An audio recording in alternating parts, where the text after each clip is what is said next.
Who's pumped to be haunted? Not me. I already was haunted. I was haunted for like 2 or 3 years. You're braced to be haunted. So this is an English haunting. I don't know what it's about. Everybody's face is like bleeding in the title screen here. Except for this one. Is this a dog? Is this 999? What was that? That was a picture of a dog. Also a picture of a dog. Also picture of a dog. Alright, anyways. So let's begin this adventure. I'm gonna say scary adventure. It may not be scary. I played a lot of games that were under the... They were English is impossible. They're supposed to be scary this week. Oh my god, there's a skeleton. Thus, with this method, we can determine the time of death within a margin of error of 2 hours. Oh god, I gotta read all this out loud. Oh my god, it's question 1, the evil within? That's a scary game. You should ask Cooper. Me? Why not you? Use Cooper? It'd be interesting if you'd share your doubts with the class.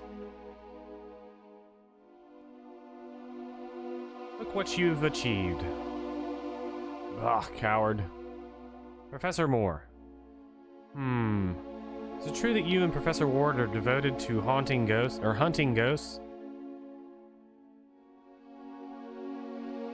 My, you've been badly informed. You're devoted to studying them, not to hunting them.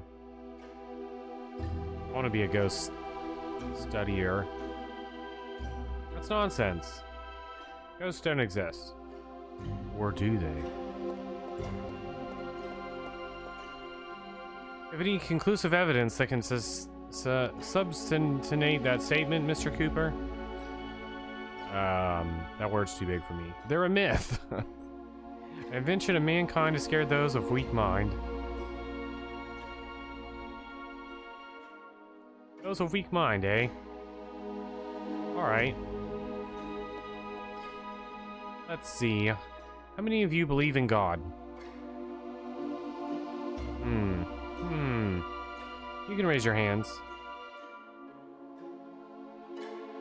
Is this a Catholic school? All of you. Perhaps you should be studying theology, not foreignistic medicine. You can lower your hands. Suppose you think the mere belief in him confirms his existence. Is there any supporting evidence? Any photographs? Have any of you seen him taking a stroll in Hyde Park? Has anyone talked to him? The Pope? Okay, let's set that witness aside for the moment. No one in history has been able to prove it. The only proof we have is faith, and that regrettably won't do.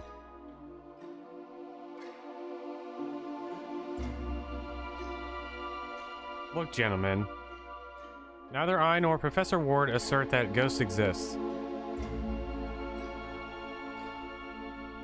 We're cautious with regard to that matter, even if we have reliable witnesses and there are a large number of cases.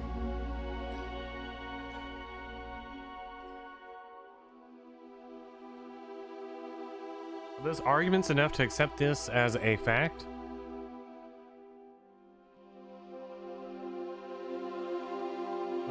We would be falling into the same trap you fell into with respect to God. Wow, this guy's going right in. We investigate these claims with the best tool science has provided us.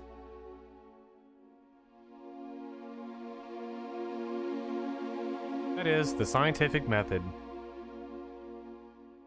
The method I advise you to use before compulsively raising your hands to defend your beliefs.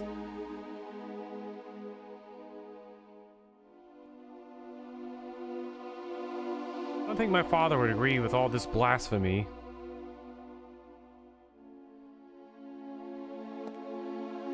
My father agrees with the idea that students from poorer classes should never be allowed into a university.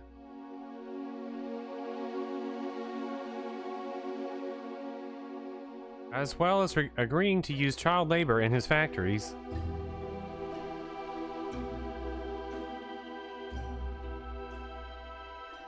With due respect, Mr. Turner, you can take your father's opinion and... And? Come in. Sorry to interrupt, Patrick. But alright, what do you need? Look, the dean wants to see you. Can't you wait? The lecture is almost over. It's a delicate matter, Patrick. Is it about Rose? No, it has nothing to do with Rose. What a relief. I was starting to worry. Talk to him, would you? I'll take care of the lecture. What are you teaching? The scientific method. Apparently these gentlemen don't get it yet. Very well.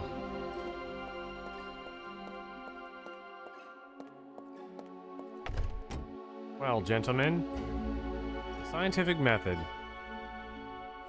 One moment. What? Oh man, I want to study ghosts. Did you know? It's really crazy to me. Like it's amazing in my brain, whatever, to think about all the different ghosts from each of the different cultures that exist. So like, say, American ghosts are all bedsheet ghosts. Like every time you see like older movies and stuff, it's always bedsheet ghosts. But in Malaysia, they also have bedsheet ghosts, but their bedsheet ghosts are like tied up in like chains or belts or other stuff. The Puchong, yeah, I think that's what they're called in Malaysia, are like, it's essentially the same thing, but like a different take on the same thing. And of course, like Japan has like 100 different ghosts. They're like split into subcategories and stuff like that. Germany has a bunch of different like legends and folklores of different types of ghosts. I think it's really interesting just how many different types of ghosts exist in each different culture. And that's something I've always wanted to study, but like 90% of the people in the studying communities are like very eccentric.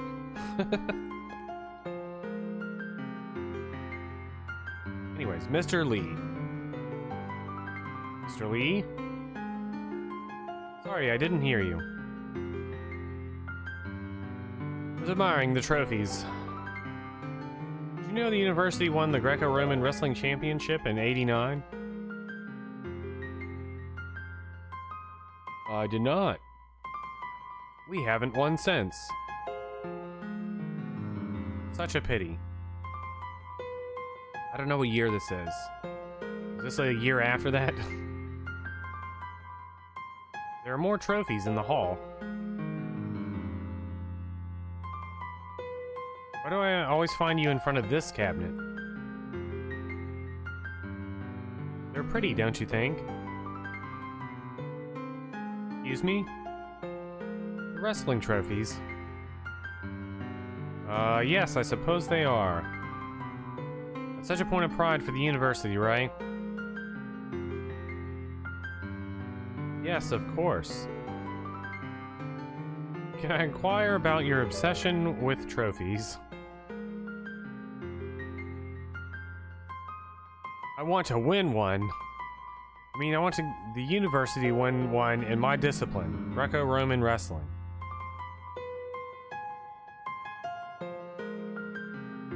What's preventing you from participating in a championship?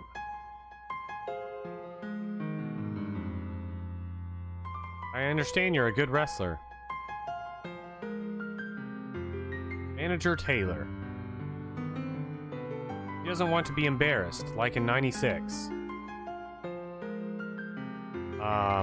What happened in '96? Oxford humiliated us. They defeated all our wrestlers. Manager Taylor doesn't want that to be repeated. And in his view, the most sensible thing to do is to not compete. Wow, just give up.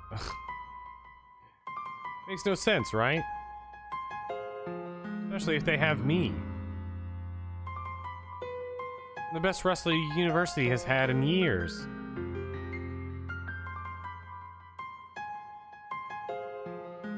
I might be able to convince the manager. Very much appreciate it. Oxford won't stand a chance against me. I'm big and relentless. And strong. You look strong, yes. Wrestling set up into weight categories. I'm the strongest in the university. You want to see? Test me. There's no need, I trust you. I hope we wrestle a ghost too. Bring me a metal rod, I'll bend it for you. I don't have one, but don't worry.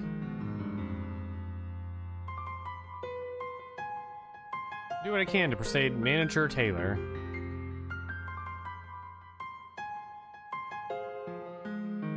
Many thanks, Professor.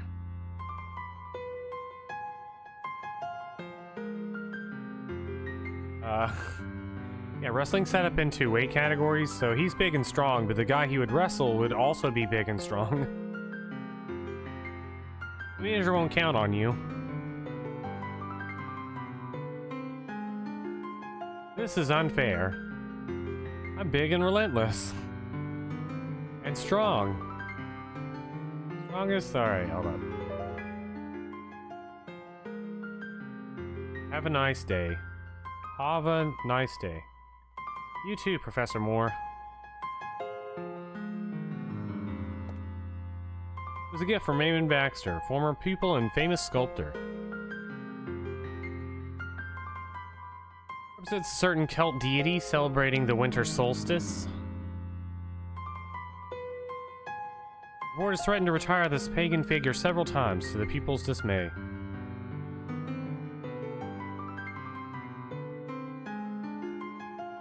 Every 21st of December, they fill the statue's bowl with whiskey and parade in front of it, paying their respects.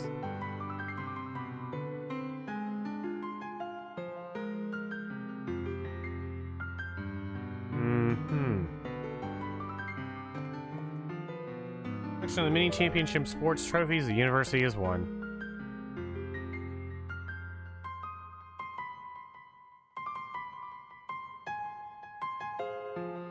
I can see the polo trophy we won against Harvard in '84.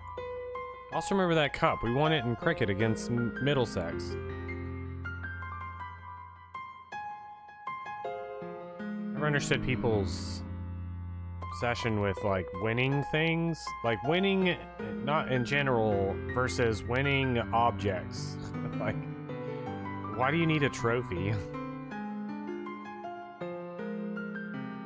My colleague, Nelson Ward, former chief coroner of Scotland Yard and one of the most distinguished figures in the faculty. That's the guy I think that just took over our classroom.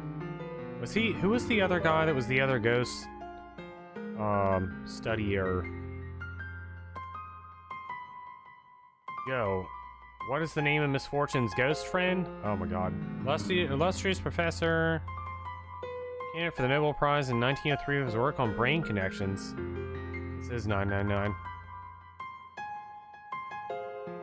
What was his name? Philip Abercrombie. John Thomas Ogilvie,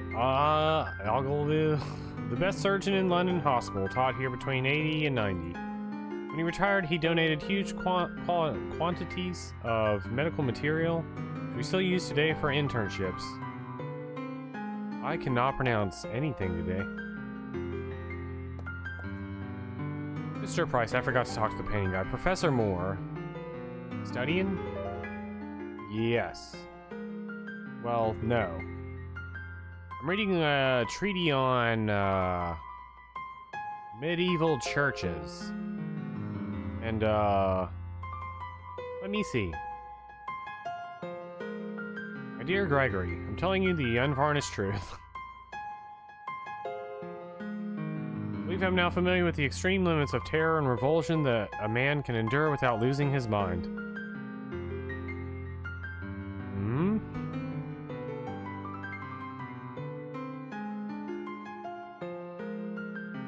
I'm sorry, Don't worry, Mr. Price. Don't be ashamed of reading M.R. James. Who? He's a national treasure. Continue with your reading. Thank you, Professor Moore. Mr. Cook. What are you doing with Professor Ward's portrait, Mr. Cook? Haven't you heard? Of course not. You've been shut up all day in that lecture room. Get inside and they'll bring you up to date. It's a scandal. A scandal.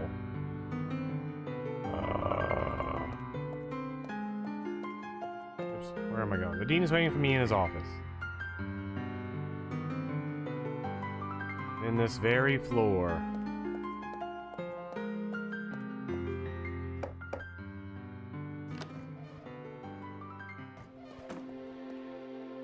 Professor Moore. Good afternoon. We're about to get fired. Then a haunting occurs. Good afternoon, Dean Carter. Rector Williams. A pleasure. Good afternoon, Professor Moore. Get a chair from the back, and it won't be necessary. Meeting will be brief. Explain the facts, Dean Carter. Look. This week, the university received a generous donation for the Metapsychic Investigations program run by you and Professor Ward.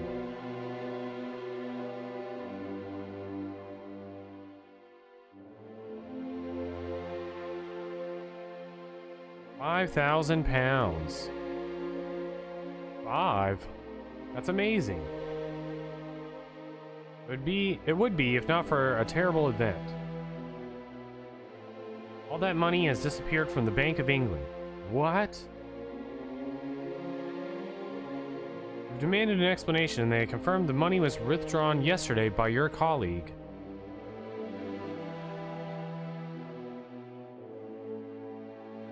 What?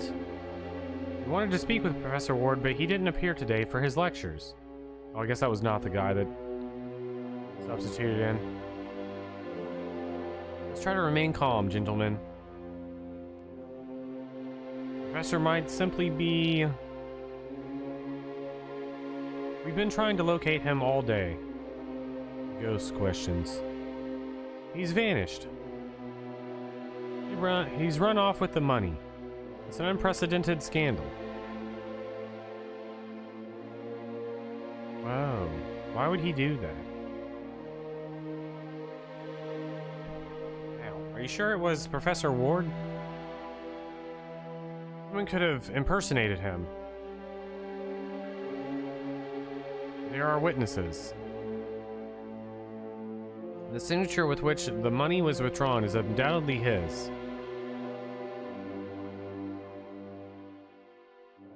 Lest we forget, his whereabouts are unknown. We believe in presumption of innocence and respect it, but in this case... I'm sorry, Professor Moore. It's the unvarnished truth. Go, Spirit Blacksmith. Also a Thousand Arms question? Haven't seen one of those in a while. Who donated the money? You only know it was a group of intellectuals from London society.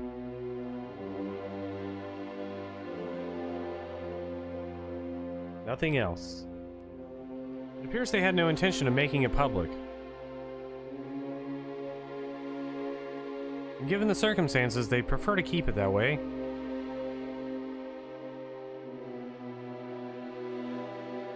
Why would he do that?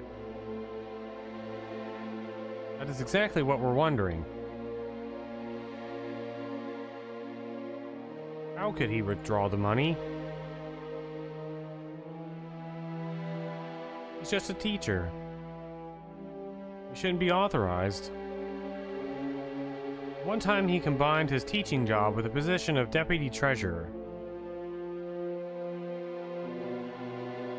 That was years ago. He resigned. Nevertheless, he was still registered at the Bank of London. I suspect he took advantage of that to commit this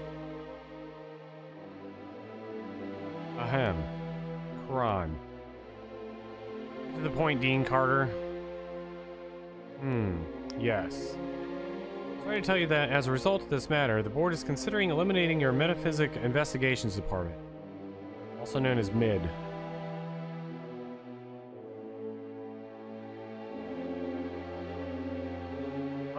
It can't be. It is.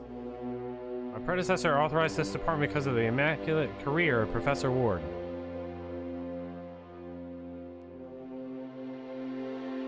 Sir Archibald Ellsworth would roll over in his grave if he knew of this infamy.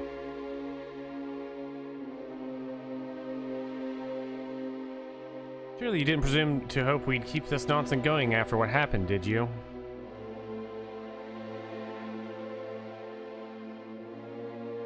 I understand there's discomfort with Professor Ward. But I'm a part of the department too. It isn't fair that I should be blamed for acts of which I'm not responsible. Or are you? We know Patrick, but... Patrick? You mean Professor Moore? I would beseech you not to challenge the board.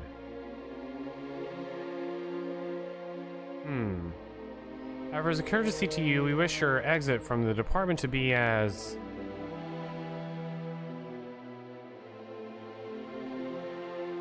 Stop with this rubbish, Dean Carter. You have 72 hours to prove that your ghost exists. What? If you don't present us with material proof by that deadline, forget about your department.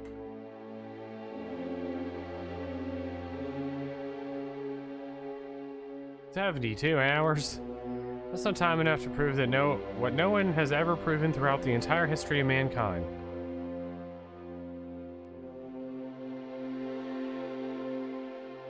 That is your problem. And express your thanks to Dean Carter. He's the one who proposed it.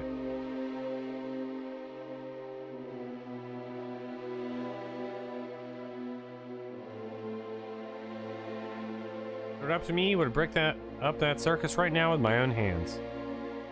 Damn it. We're the laughingstock of every university in the United Kingdom. Let them laugh all they want, Vice Chancellor Williams. Only display their ignorance. You want some advice? Forget about these ghost fantasies and focus on your work as a teacher. You didn't do that mission. That's literally the first chapter. You're the best teacher in forensic medicine in all London. Focus on your work, for God's sake.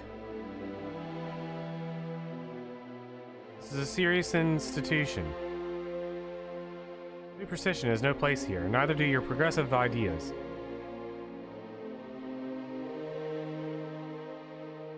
Are you aware that we have received complaints from some student fathers because of your radical ideas?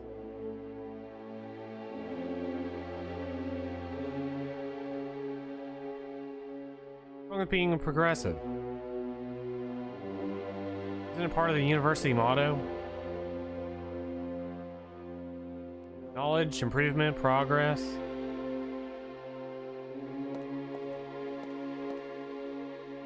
Don't be a wise arse with me. Remember who you're talking to.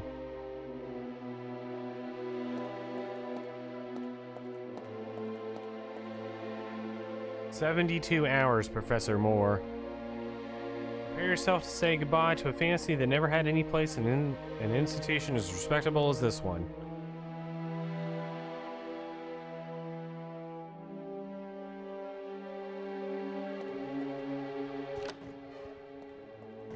Man.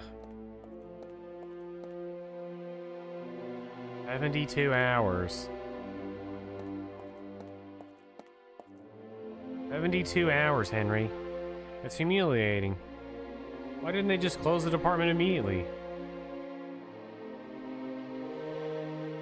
I have more bad news to tell you. Really? There is more? The department has been sealed. Won't be able to use any of the resources inside.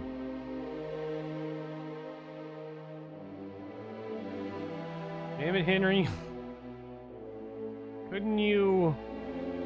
I can't. If someone sees you there, they'll know it was me who conceded. And that would put me in an awkward situation.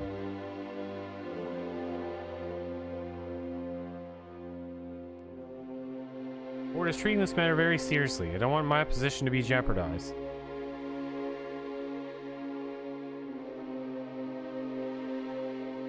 I beg you to understand. Yes, I do. I didn't mean to put you in a predicament. I'm sorry. The search for the great beyond is your life. I'm sure adversity will stretch your intellect even further. I don't know how, but try to find proof, please.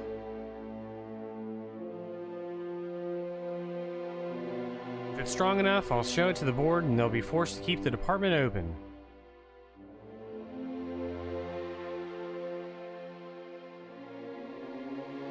I wonder if this game has multiple endings based on how well you're able to perform your task.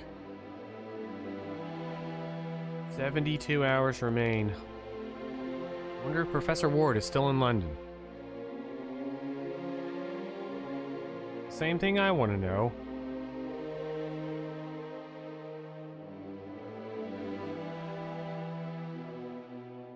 Man, a lot has transpired.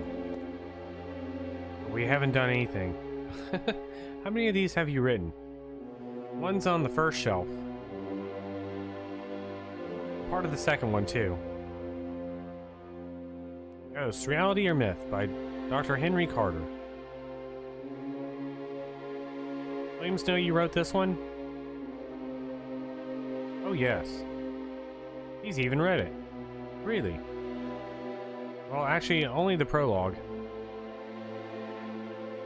He gave me a lecture with more words than there are in the book.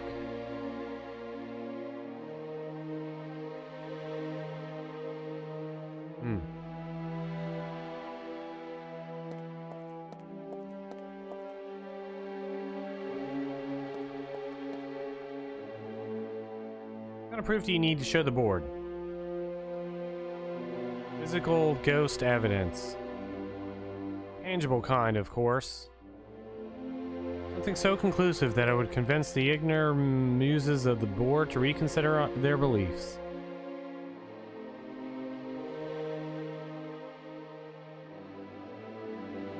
What a genius, huh? Who? Ah, Williams, yes.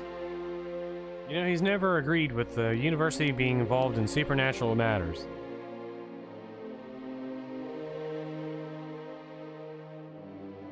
Even if they're studied through science. See, that's what I want to do. Scientifically study ghosts. What happened with Professor Ward was a perfect excuse to close down the department, don't you think?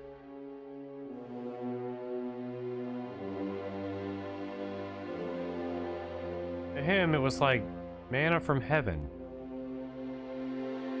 What he's been waiting for since the beginning. He's a suspect. I have no doubt about that. Williams is an old school teacher, quite literally. The closed mind belongs to the last century. Forget about him and focus on searching for proof of supernatural activity. I'll try to keep him at bay as best I can.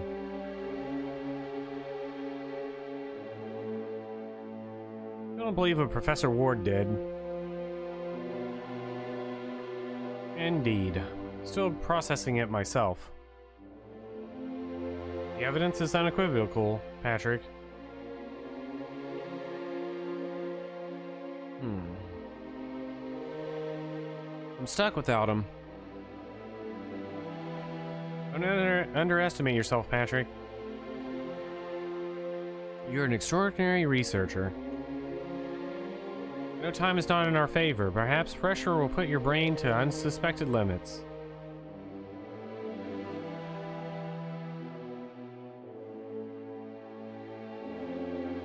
I bet on you, my friend.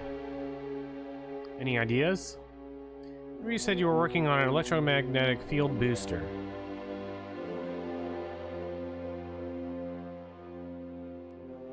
Well, it is more complicated than that in truth, but we could call it that.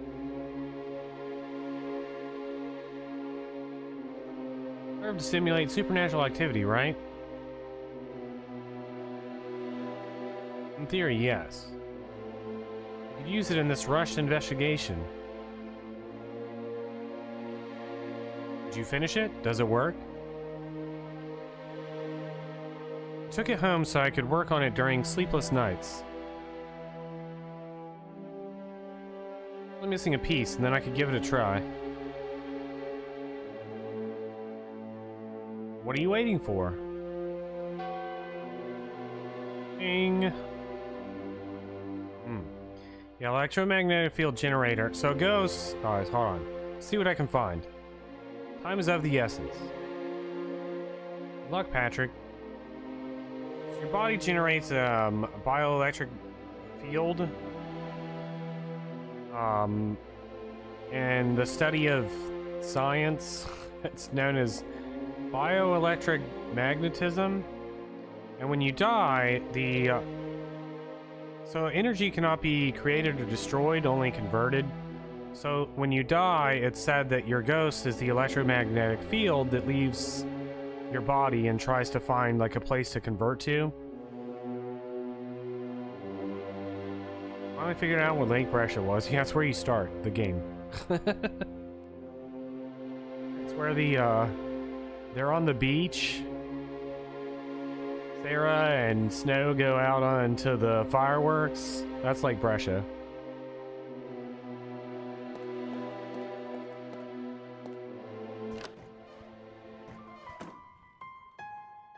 I won't be able to prove the great beyond exists in such a short time without the professor's help. Star Ocean 3? I need to find him. Maybe I can discover something that will help me find him at his home on Dorset Street.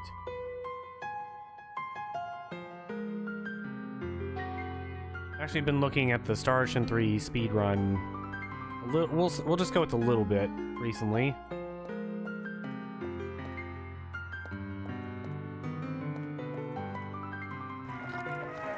Trying to see if I got like the vibe, feeling the vibe for it.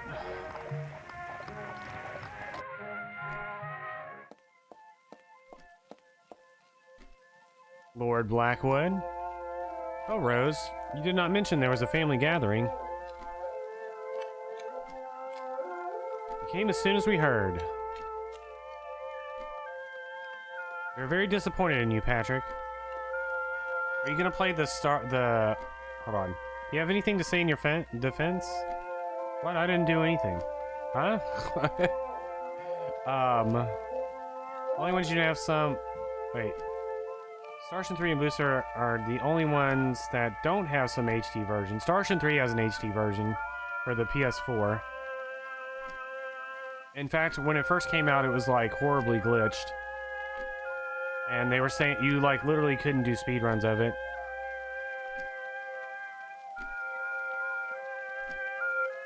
Yeah. I remember Affair or whatever saying that like they eventually patched it, but he was saying that like the tri-aces were so bad, like they literally could not actually do runs. There's some other weird garbage that would happen, but they eventually patched it, and somebody started doing runs of it. I'd still run the original over the HD version. Also, I was going to ask, which version of Star Ocean 1 are you playing for Resonance of Fate November?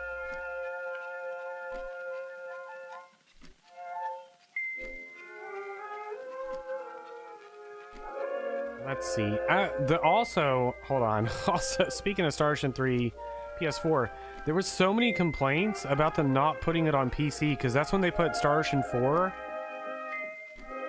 on PC. It was like roughly right around the same time, and people were like, "How come they're not putting Star Ocean 3 on PC?"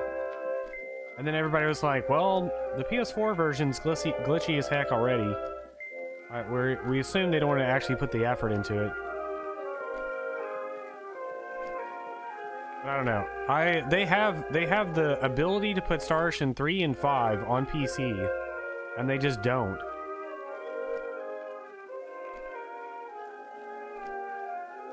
Well, whatever. Anyways, back to English Haunting. You look upset, huh? This is what I said, so yeah. Yeah, it was, when it came out, like I said, it was so horribly glitchy that it just got, like, a ton of negativity, but they eventually patched it. Cliff Fitter from Star Ocean 3? Do I have to repeat myself, Patrick? Your nonsense has finally exhausted this family's patience. Nonsense? Wasn't enough to embarrass us with your ghostly fantasies, but you end up involved in a robbery? What?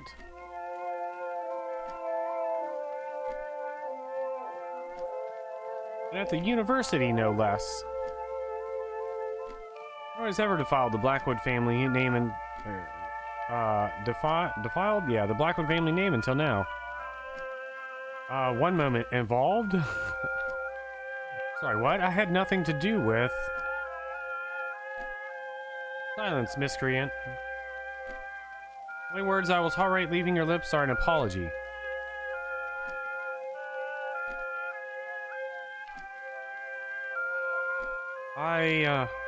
What? An apology? I have done nothing wrong. Excuses. You should face the facts, Patrick. We decided by unanimous agreement to cut ties with you. What? As of now, bid farewell to my daughter, to us, and to this house. Unanimous? That means the daughter did it too. I live here. In my daughter's house. Therefore, it belongs to the Blackwood family. It became a tainted house from the moment you came to live here in sin with my daughter, you seductive devil.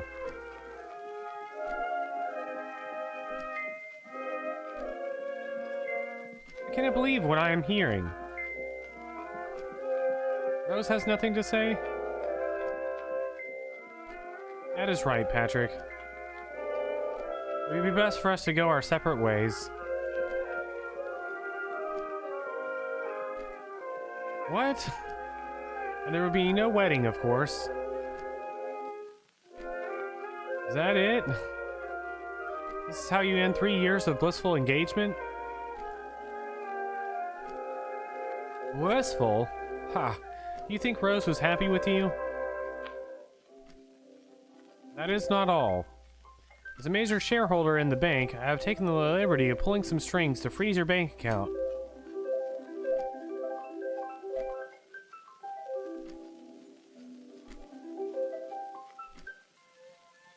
Not be able to withdraw your money until you have proven your innocence of this crime.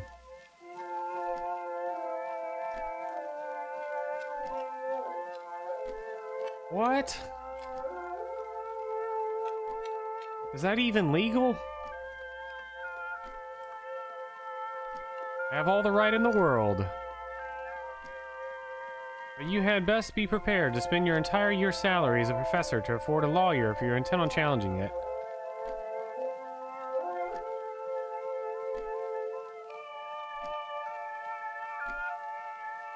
Is all this family has to say.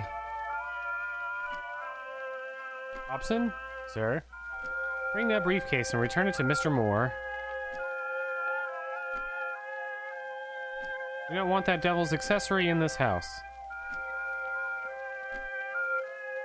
At once, sir. Man, are you going to leave me on the street with just my briefcase? What about the rest of my belongings? Also make sure they reach you as soon as you provide us with the correct address, or a contact address.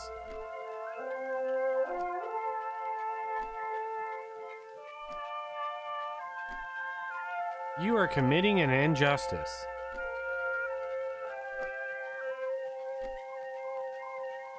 You think we are wrong about you? Of course. We were wrong once before to accept you as a member of the family. I very much doubt that this matter can be called a mistake.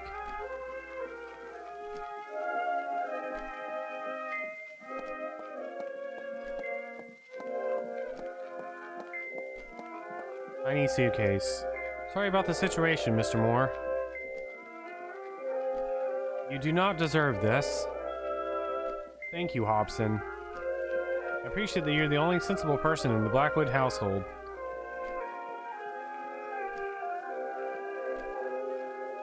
What are they talking about? Hobson, hand him the briefcase and return to your place.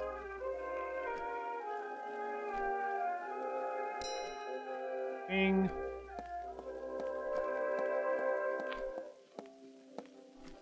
Hobson would escort you the door, but I believe you know the way. Hold on, Patrick. I want to give you something before you go. Hope it's not the engagement ring. It is pure gold.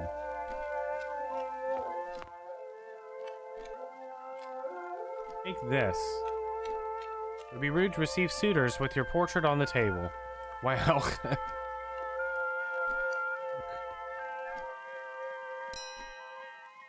Wow. Oh, Rose, please. Is this truly what you want? You know, I defied my family when they opposed our relationship. And you also know how uncomfortable I feel whenever my friends discuss what you do.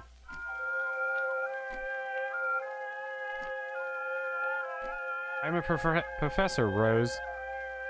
You hunt ghosts, Patrick. I can endure all that for love.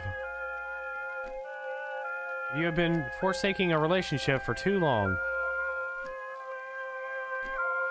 You devote all your attention to the dead and neglect the living. That, my love, I can't bear. I'm grateful to my parents for opening my eyes.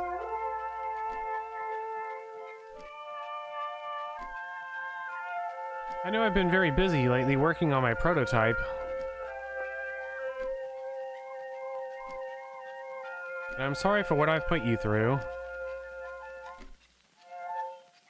We can fix this, Rose. Look deep into your soul. Listen to your heart. What does it tell you? Fuck it. Extra suspect in Camden Town murder arrested. His name is Robert Wood. Tim, give me some good news. Hello, little Tim. I turned 11 yesterday, so spare me the little bit.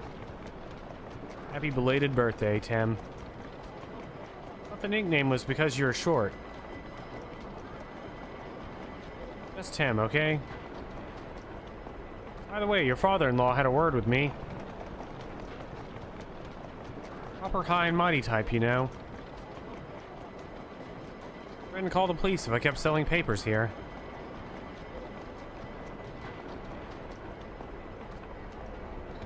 Only if he's got issue to take it up with the newspaper and stop bothering the working man.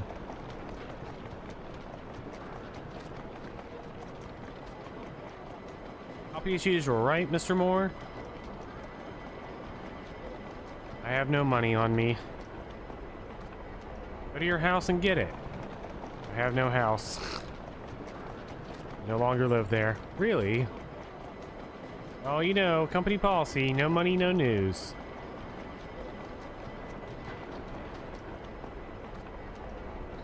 Can you tell me today's news?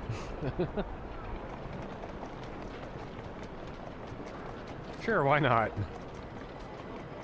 What topic are you interested in? Ooh, here we go. Events. Police have tracked down the patient who escaped from Blackstone Asylum 3 days ago.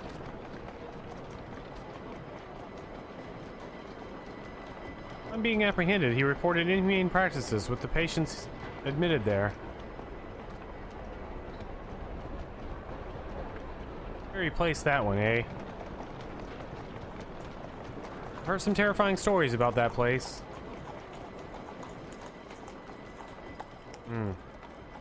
Society. Rose Blackwood, daughter of financial tycoon Lord Julian Blackwood, seeks a suitor after her breakup with Professor Patrick Moore. Wow, news travels fast.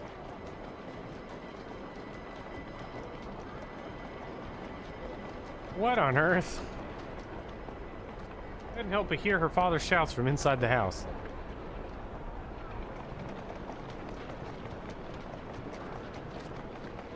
That was not funny. I'm just messing around, okay? Don't get cheeky, Tim. Well informed. Okay. Fuck it. It's filled with soapy water. London wants its neighborhoods to remain clean. Me too. Those are wealthy people in particular.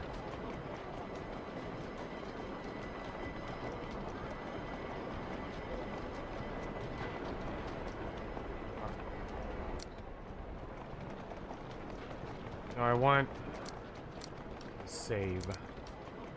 Auto save. Yeah.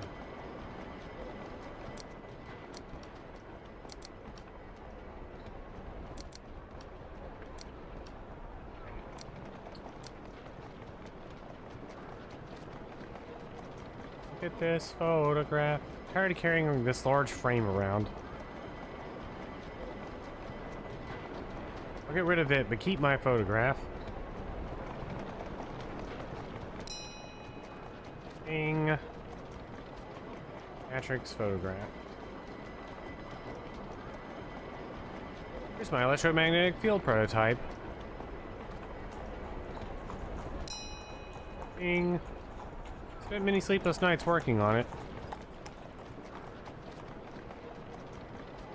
I hope it works. There's something else inside. Old metaphysic glossary written by the professor.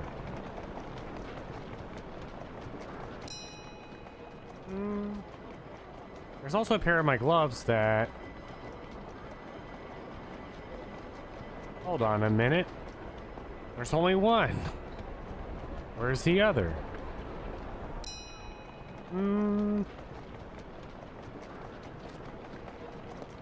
I no longer welcome in my house. No, I need my other glove. Where's my other glove? Hello?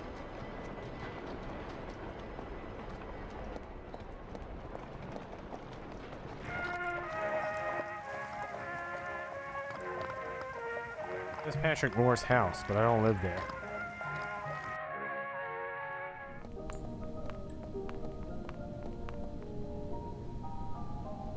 That's it, room number 4. Your friend of Professor Ward. Exactly. And he's gone. Sadly. Why do you want to inspect his room? Are you from Scotland Yard? No, I'm a professor, such as he. I want to have a look to see if there's anything that might enlighten me to his whereabouts.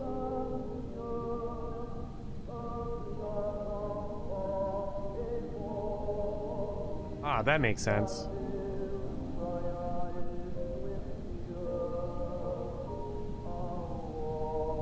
Why is the corridor so dark? Electric company talked me into installing this new light system in the house.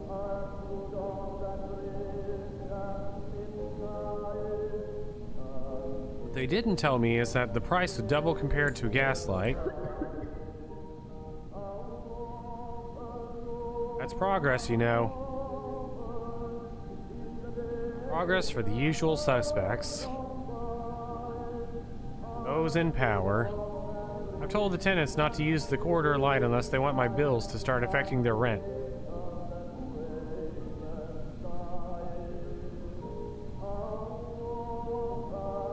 Uh-huh.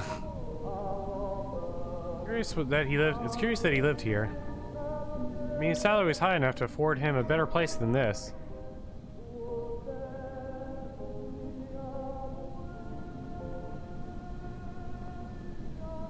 A bloomin' hovel? Is that what you meant? Didn't mean to offend you, Miss Dawson. No, you're right. It's a bleeding hovel.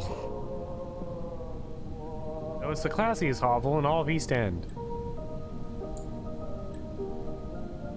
With the biggest rooms for 4 blocks.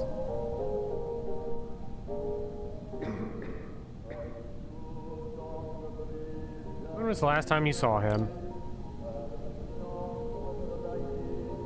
No, he went out last evening. I was in bed, but I heard his footsteps on the stairs. You haven't seen him since, then? No, sir. Did you notice anything strange about him? Of course I noticed. But not only yesterday, always. He's a right peculiar bloke. But very polite. Most of the rest of my tenants were as courteous as him.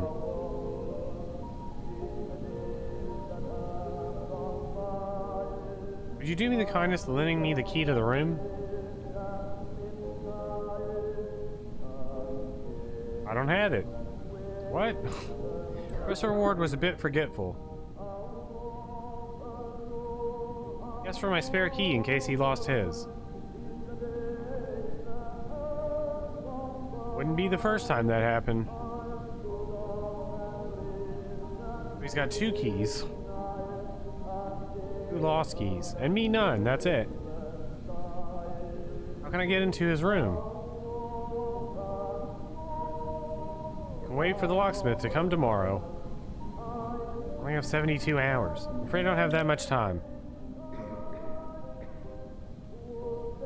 Or you can try to open it yourself somehow.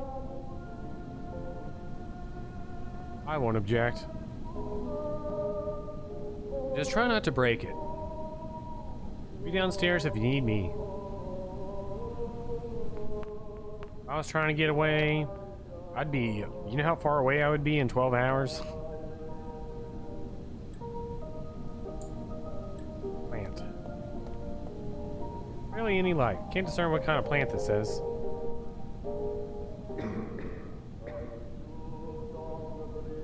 Can't read anything. You can probably see the number on the plaque, but I'd say it's a 4.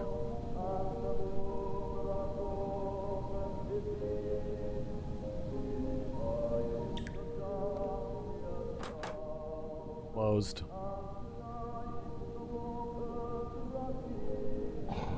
Use my glove on the door. Won't be able to door with that.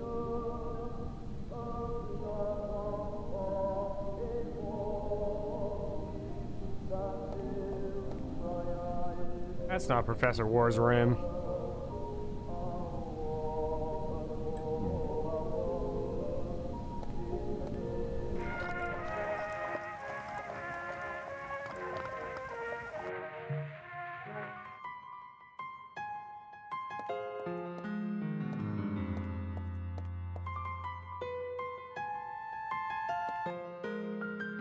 Inventing a new musical genre, Mr. Collins. I would settle for producing a single musical note, Professor Moore. This is a disaster. Christmas concert is approaching, and I can't even play the flute properly.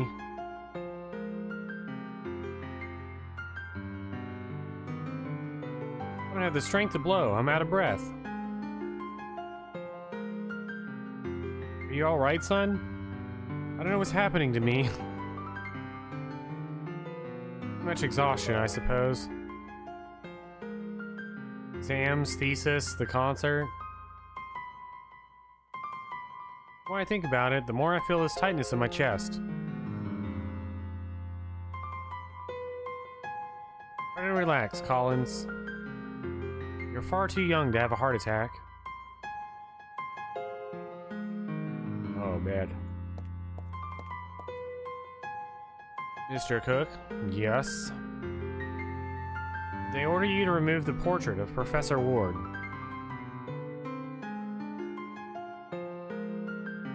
What do you think? I think yes. Exactly. Why is he having such a troubled time taking it down?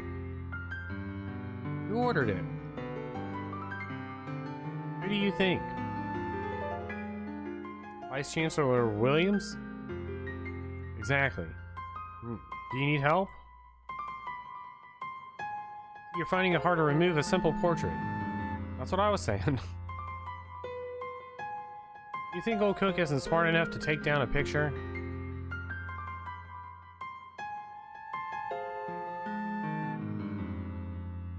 Of course not. Exactly. Wait a moment, does that mean I am or am not? You're smart enough to take down a portrait.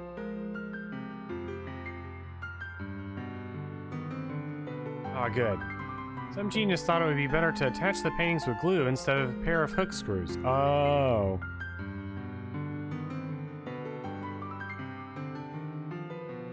In his defense, I'll say that not for anything in the world would I have suspected one of these illustrious professors was a filthy thief.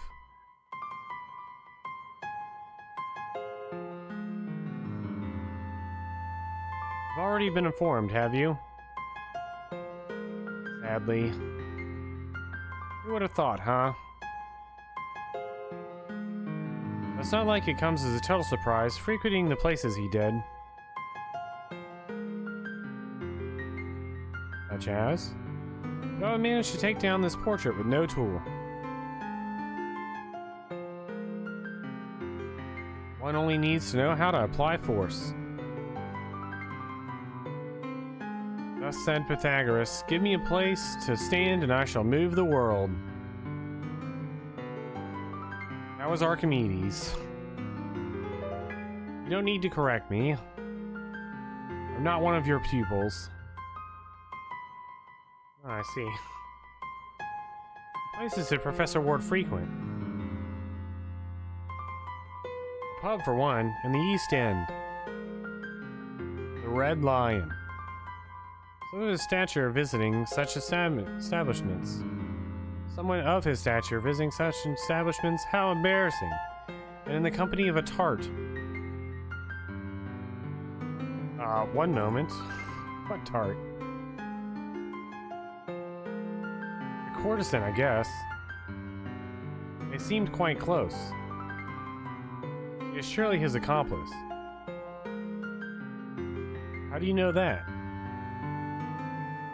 Rumors travel as fast as bad news. I need to find that woman. You might know where I can find Professor Ward. Find her, give her to the police. Already told you she surely has something to do with the money theft.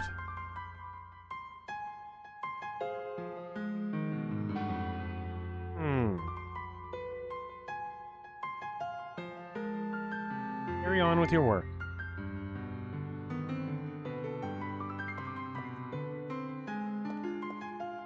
So entranced by the trophies? Always.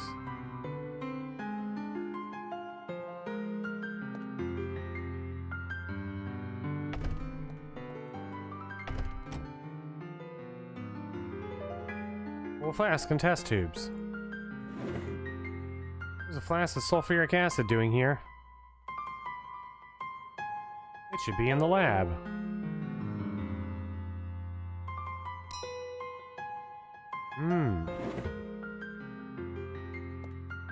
You be careful handling these anatomical skeletons because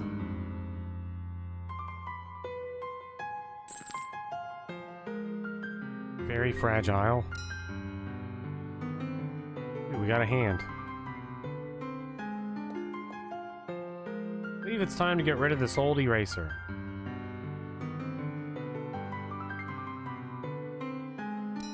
Yeah, I'm getting all sorts of stuff. This is like Runaway. Her victorious reign was so long and her percentage is still so present that no one dares to take down her portrait yet.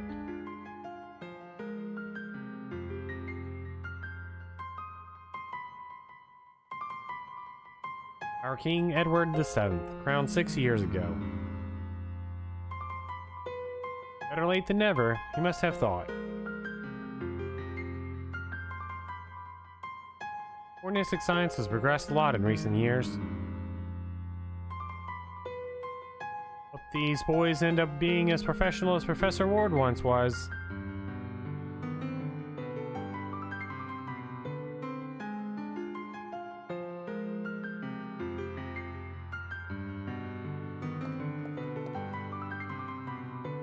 The one on top is Atlas the Human Anatomy by Dr. Oswald de Vries. These are to illustrate my lectures. The one on the bottom is An Empty House and Other Ghost Stories by Algernon Blackwood. Serves me to help me evade them. First 4 drawers are full of anatomy prints. The rest are intended for school materials.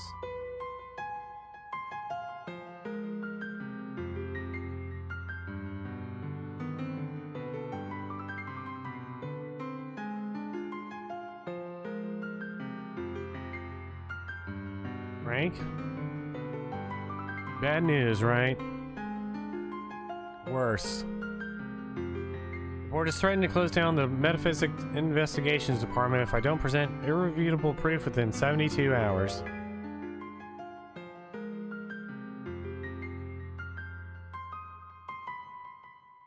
Proof of what?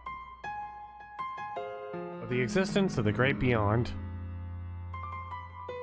Damn idiots. It's an impossible time frame. How dare they? A despicable Williams will end up getting what he wants.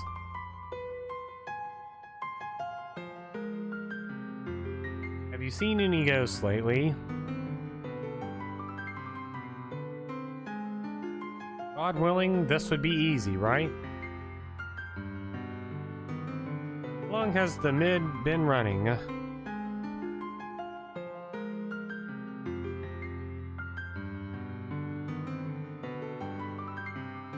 3-4 years? 4. They want to solve the great mystery of life after death within 72 hours? They neither want to nor intend to. Why I've been given that time frame is because Henry interceded. Only you could succeed. If only. I'd like to see the faces of those decrepit geezers when you show them undeniable proof.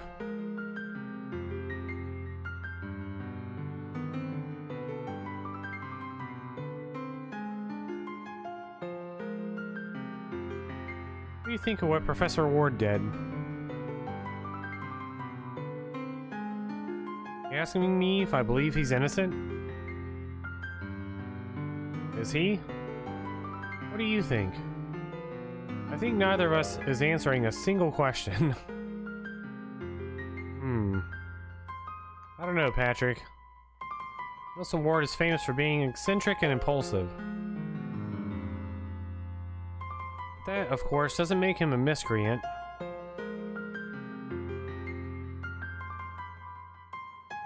Do you think he's innocent?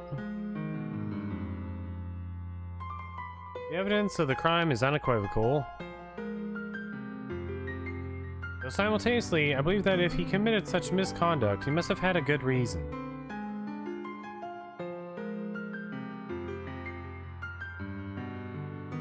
Not just a financial one. What reason? I cannot begin to fathom. I only hope this makes some sense.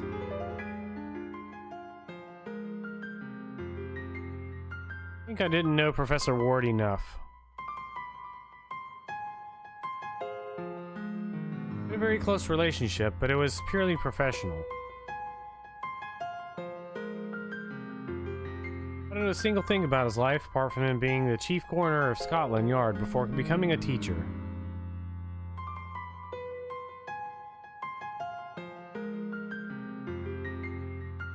If I had taken even a mild interest in him, I might have detected signs of what he would do.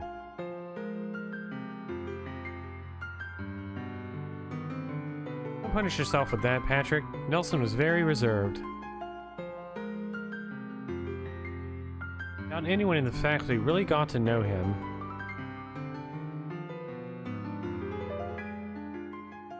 Don't know how I can face this research against the clock.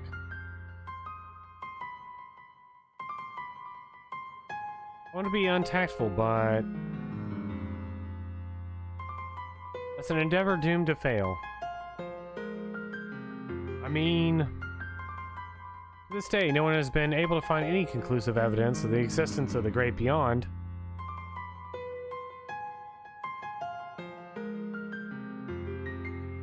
Perhaps in the future we could resolve the matter, but not in such a short time.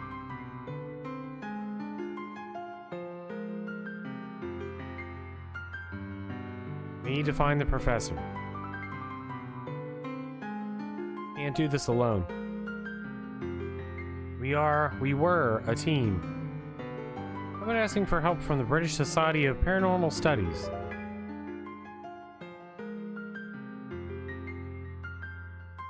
I doubt they would assist. Neither the professor nor I are welcome there. Where are they? Ah, because of that damned article. What about Richard?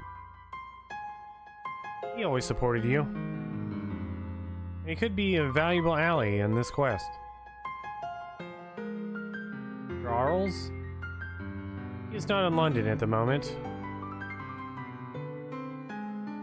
No? Damn. Any ideas that might help my research? Now that I think about it, he also mentioned having found a place worth investigating.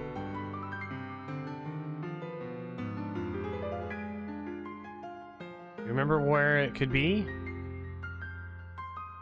I think it was located in central London. A house, maybe? I don't recall. I was having a busy day when he told me about it, and I didn't pay enough attention.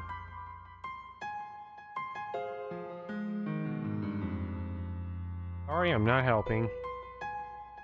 Don't worry. Thank you for always supporting me. I know of only 2 people who could prove the existence of the great beyond. One of them is Nelson. You are the other. So you shall always have my support in everything you do.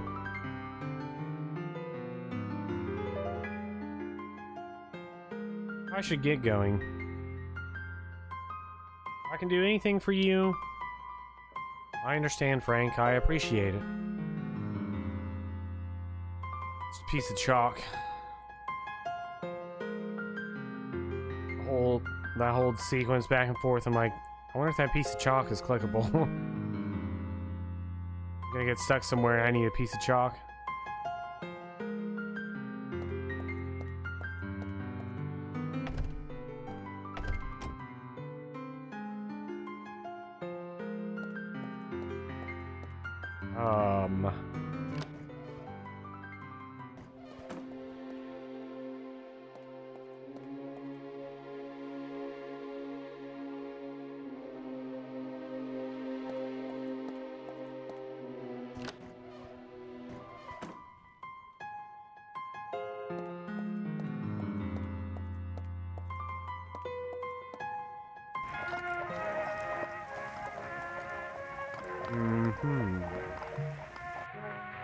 A red line.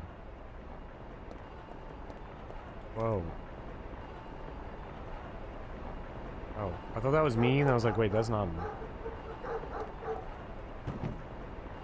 It is empty. Oh no. I'm not going to pet a mangy, flea-ridden dog. You cannot pet the dog. It might even have rabies. You cannot pet the dog. No, I am not going to pet it.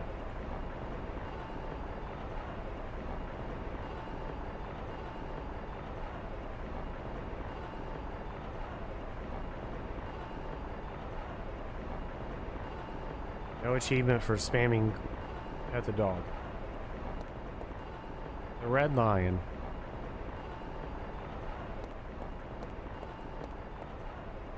Excuse me. Yes? I'm looking for a man. Huh. You got the wrong street, mate. Only ladies working here. What?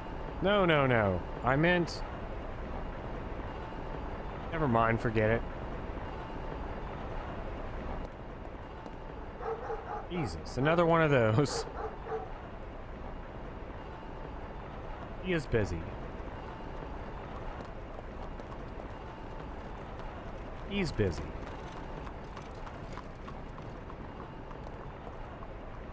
If it exists, we find it.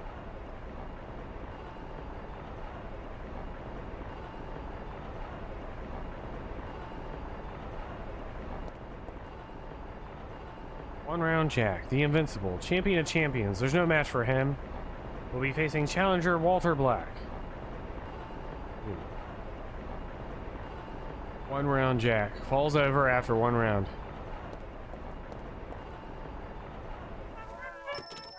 Will Jack make it 2 rounds this time? I need the soundtrack for this game just for this song. Oh, never mind. They started singing. My partner, Mr. Donovan, is not here at the moment. My name is Oscar Fletcher. It's a pleasure to welcome a new client.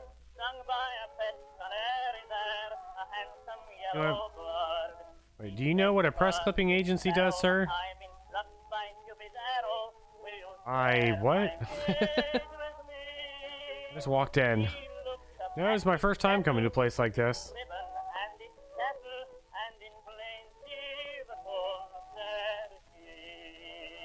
Bet you need information about specific facts or data collected by the press. Sounds like Cotton Eye Joe. You have a team of people dedicated to reading dozens of newspapers every day and cataloging each article. You'll know Ted Woolsey put a Cotton Eye Joe joke in Final Fantasy VI.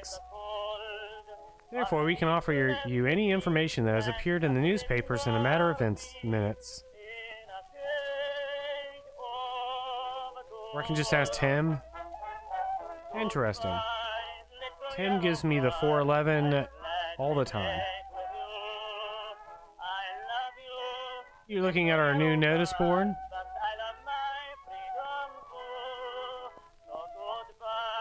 We support local businesses by offering visibility to neighboring shops.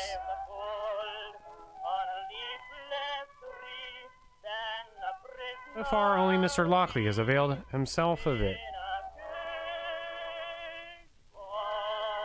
Are you struggling with anxiety, stress? Is your body not cooperating? Hush Lockley, renowned psychologist, can help you. Visit him at 14 Barton Lane. You like the unusual promotion method? Revolutionary idea of Mr. Lockley's. Feel free to take one of his business cards from the ad if you'd like.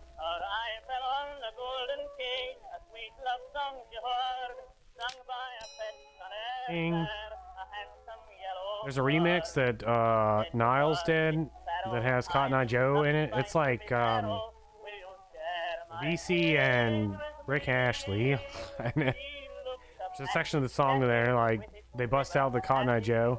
It's really good. It's like the weirdest combination of songs, but it works really well. These are bound issues of the London News, the Globe, the Observer, and the London Evening News.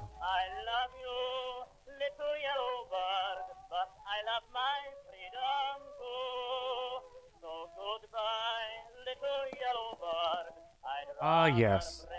Those are the covers of various American newspapers like the National News, the New York Herald, and the Evening Star.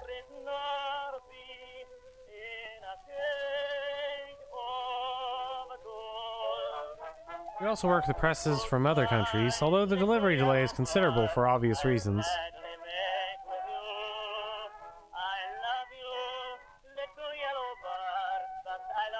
By the time on one of these covers you can see the news about the assassinations of President Abraham Lincoln on the 15th of April, 1865.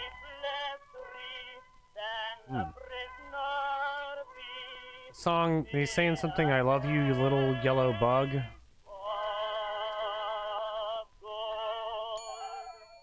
I'm here, sir.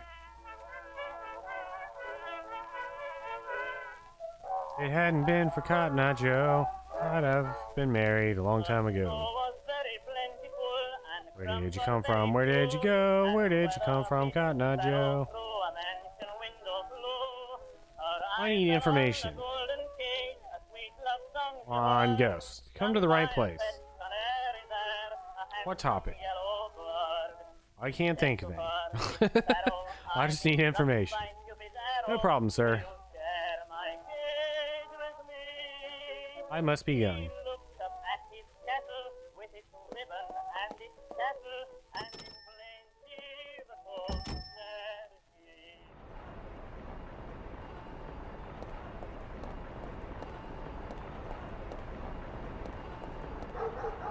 Not gonna pet the dog. Tried though.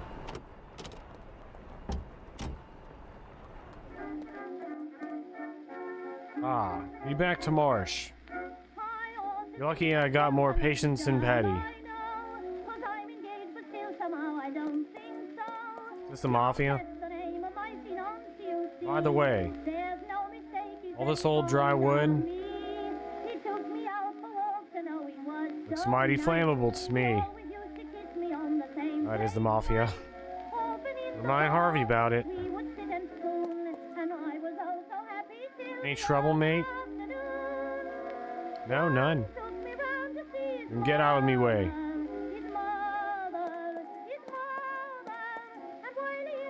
Red Lion. According to Mr. Cook, the professor used to come to this tavern accompanied by a mysterious woman.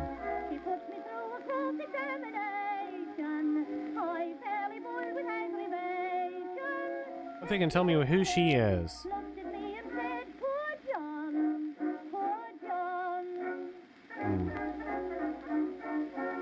Better ask bartender first. He must know his clientele better.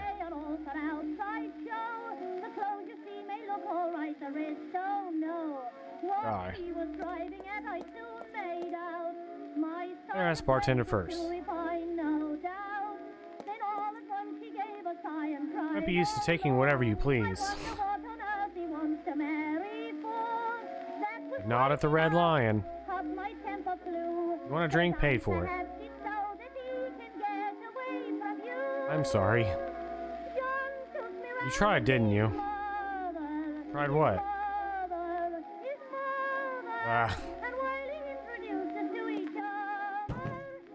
Hey, that cast is mine to handle. Got it? My apologies. Damn it. These bourgeois think everything belongs to them. Look, I'm an adventure game protagonist. I just pick up stuff. If it's not bolted down like this wall, I'm picking it up. There are numerous framed caricatures of anonymous people. Those they must be tavern regulars. Hold on a minute. This one is the professor. Really, he was more of a regular here than I thought.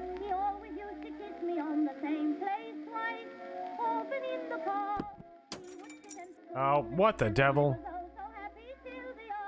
What's all this ruckus?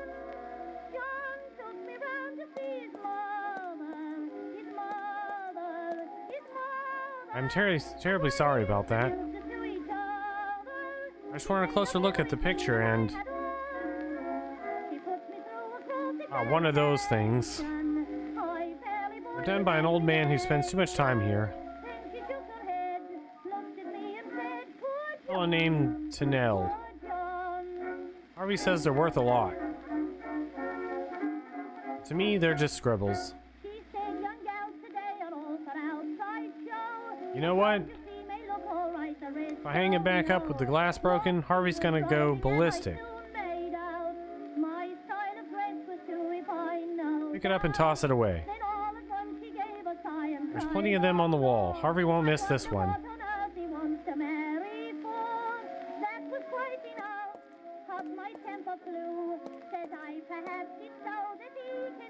Wasn't bolted down. Clicked on it. Got an item.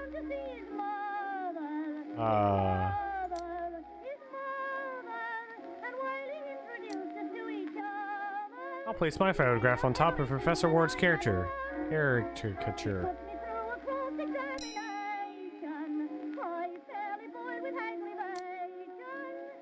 Can't do that.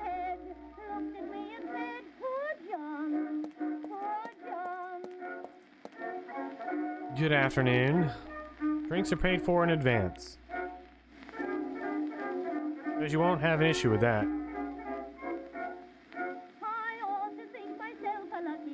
Who was that guy? Mafia. What guy? The one who was threatening you. Ah, where are you from? Hyde Park, Berkeley Square? Belgravia. Oh, Belgravia. Towering buildings made of gold and streets lined with petal carpets.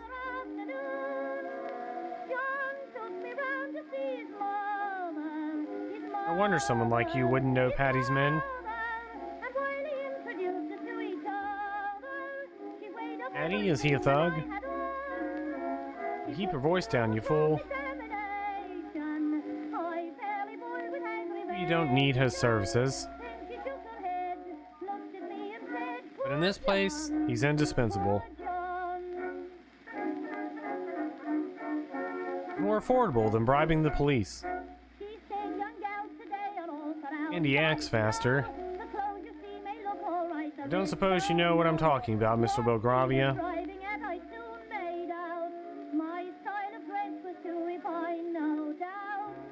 I'm looking for someone. His name is Nelson Ward.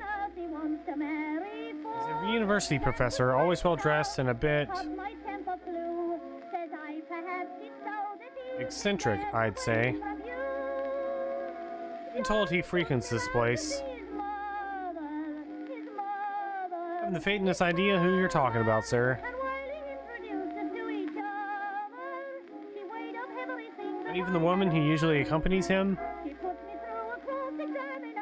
A woman? And the Red Lion?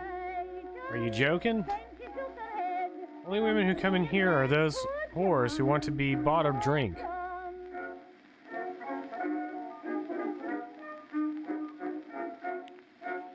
I was told he usually comes at night.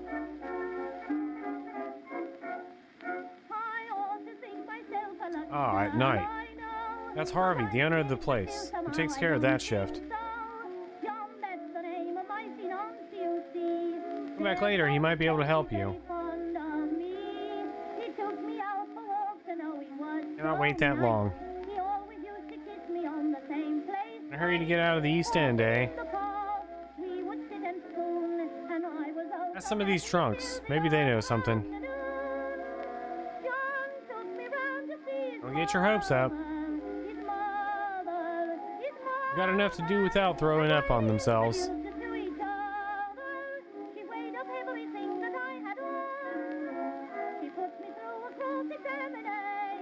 I've never heard of Patty and his men.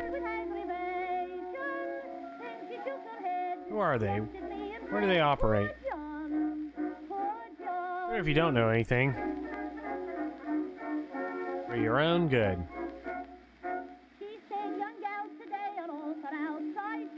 Thank you very much.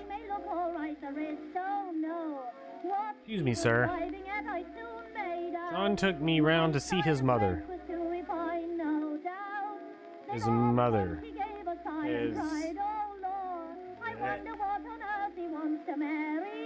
Excuse me for bothering you, sir. I'm Looking for someone who... Oh no. Last time I let something slip, I ended up with a broken pinky. I don't want anything to do with anyone.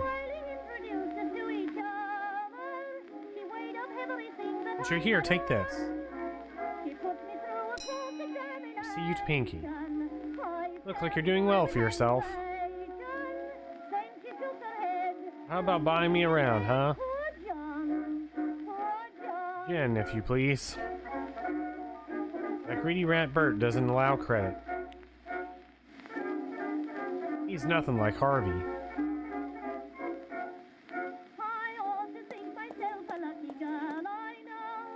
Excuse me, sir.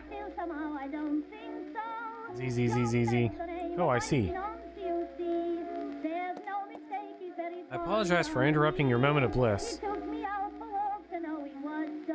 Can I ask you a question? Oh, how eloquently you speak. I hope I can keep up. Looking for a regular patron of this tavern. Evidence suggests that he usually comes here at night. Not around here at those hours. I'm on the night shift at the factory. And they pay the same as the day shift. I won't bore you with my hardships. Probably think the same as my boss. Your friend's regular at this dive at night, huh? You should ask Harvey when he comes. The owner? You don't have much time to wait for him. One of those trollops out there usually hangs around at night too.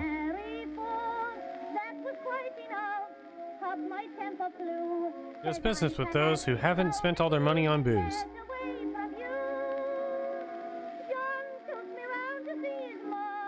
I think her name is Kate. You should ask her. Thank you very much. You've been very helpful. You're welcome. Night shift paying same as day shift. I don't understand the difference. Just wake up at a different time of the day. I'll never know the difference. Martell Jen. I don't know, it must be one of those cheap drinks. My apologies. Next time you come to the Red Line, I'll have a 27 Cockburn ready for you.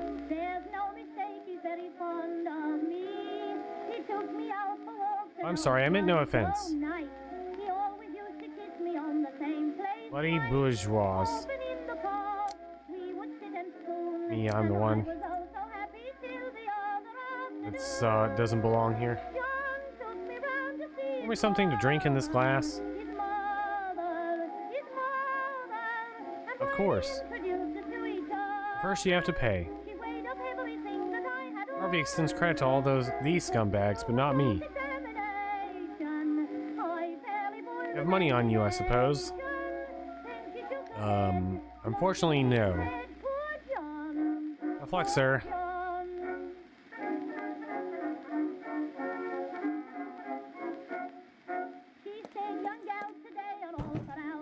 Hey, that cast is mine to handle. Got it? My apologies. Damn it. I think everyone's belonging to blah blah blah blah.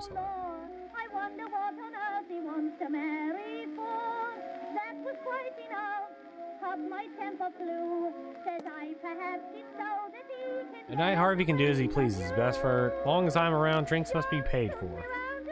Signed, Bert.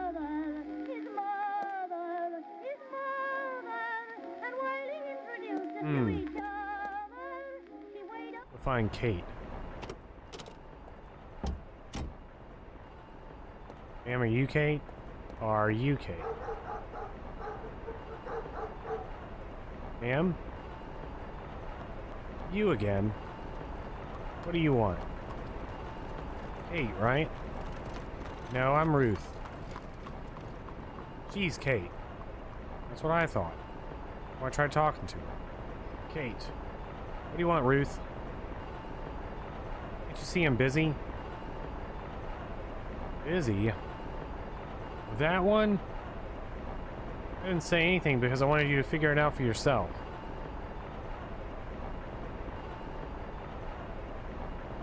He shaved off his beard, but he still smells like a pig.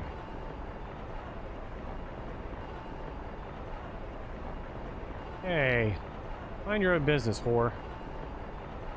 Rude. Hold on a minute.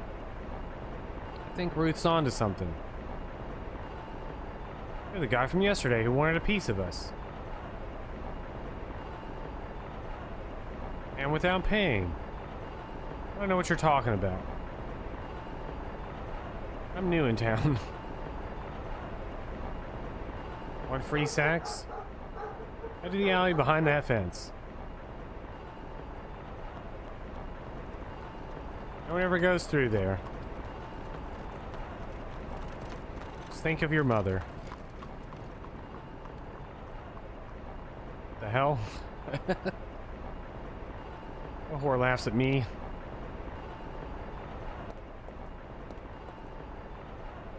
I'll beat you both so bad you'll be less recognizable than those Whitechapel whores.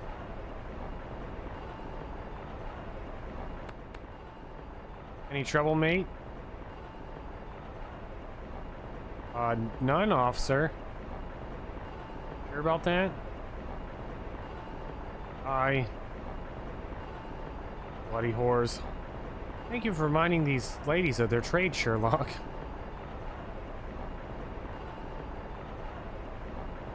Now bugger off. Everything alright here? It is now. Thanks, McPherson. Careful, alright? By the way, you're a week behind on your payment. We're aware of that. You're costing us dearly. Maybe we should go with that Irishman. He doesn't ask for much. That Irishman would twist your necks if you were late on a payment. Me, you just spend a short while behind bars.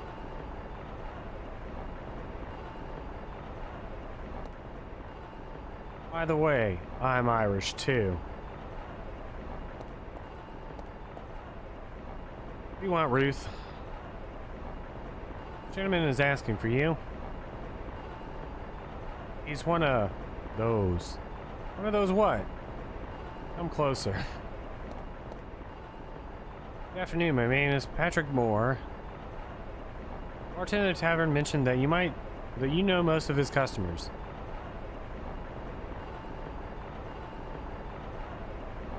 Especially the nighttime ones, yes. Well, I'm looking for Professor Ward, isn't it? Yes. How did you know that? Look at you, a fish out of water in a place like this. Just like him. I doubt you're looking for any stinking drunkard from that dive.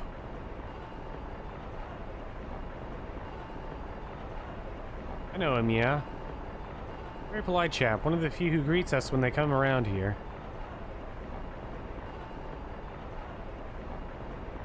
What do you want with him? I know he's occasionally accompanied by a woman.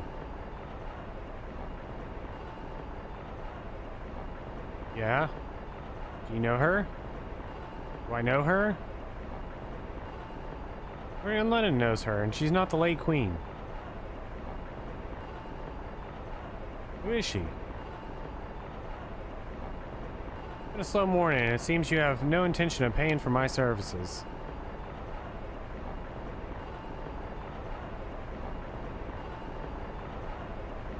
I'll have to charge you for that information, Mr. Moore.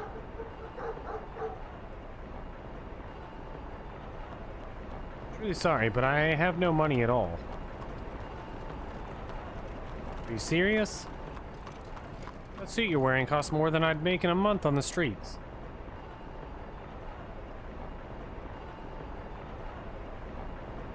I have money, yes, but I cannot access it. Long story. You know what? I've had a dry mouth all morning. Usually at night, Harvey, the tavern owner, treats me to a drink.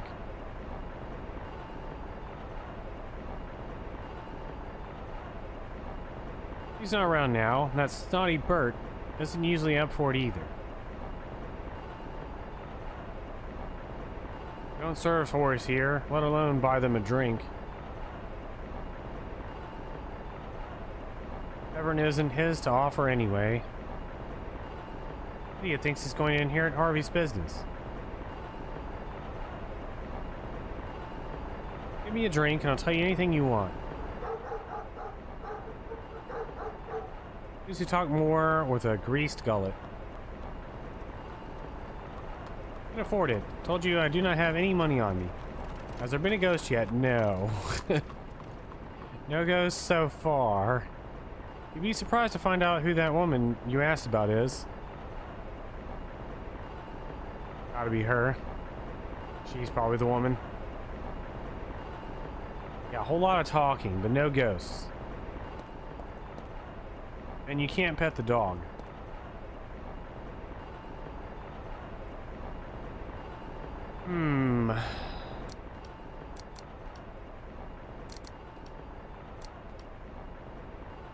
Gotta get a drink.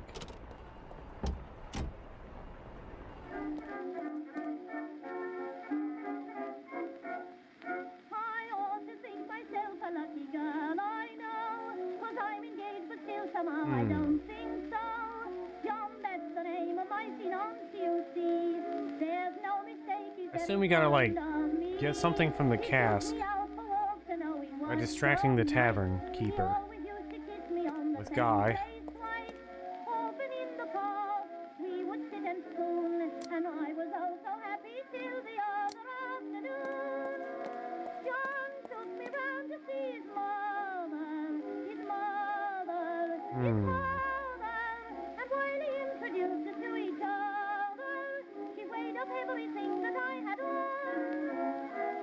Wonder if she wants to drink some sulfuric acid. Let's try it.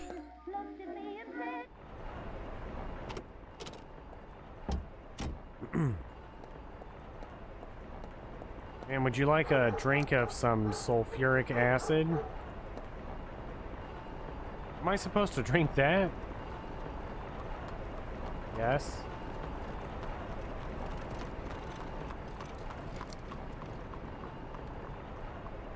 Guy at the tavern asked me to fill it. Something drinkable if possible. What's wrong with sulfuric acid? Cowards.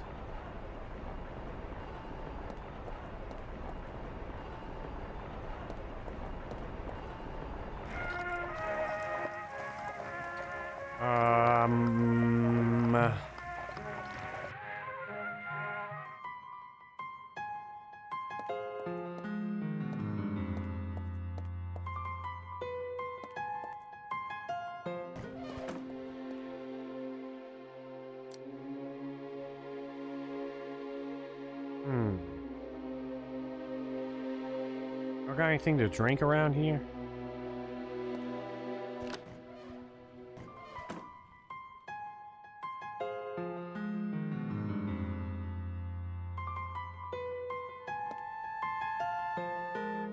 Maybe a reason for it, but I can't quite see it.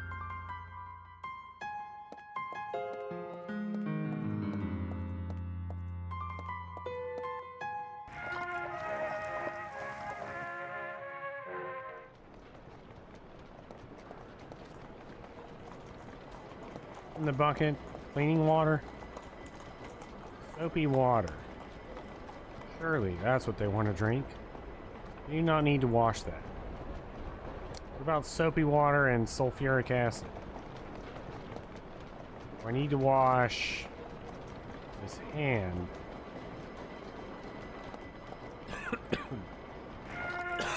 Excuse me.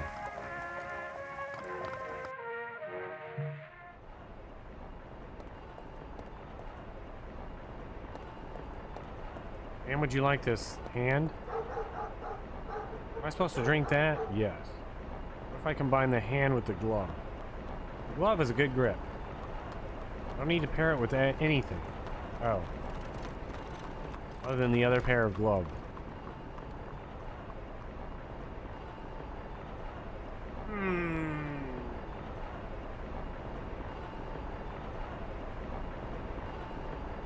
Thinking. Where have we been?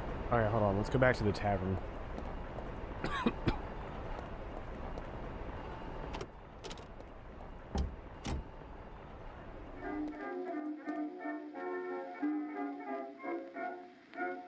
ought to think myself a lucky girl, I know. Back, what'd you miss? Rulude Gardens. I'm trying to figure out how to get a drink from this cask. And the tavern keeper's not looking.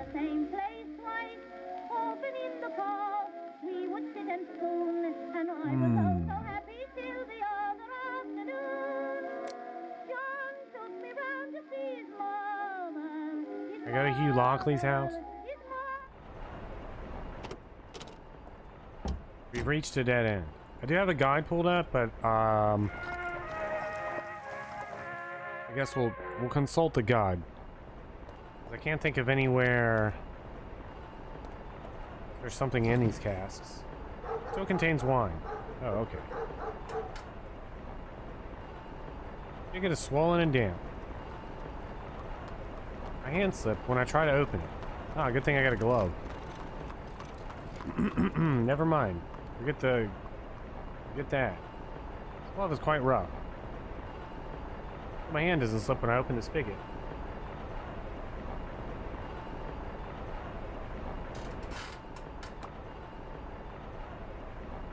Alright, I managed to loosen the spigot. When I access the contents of the cask, I just need to open it gently. There you go. I didn't need the guide at all. And our glove is gone.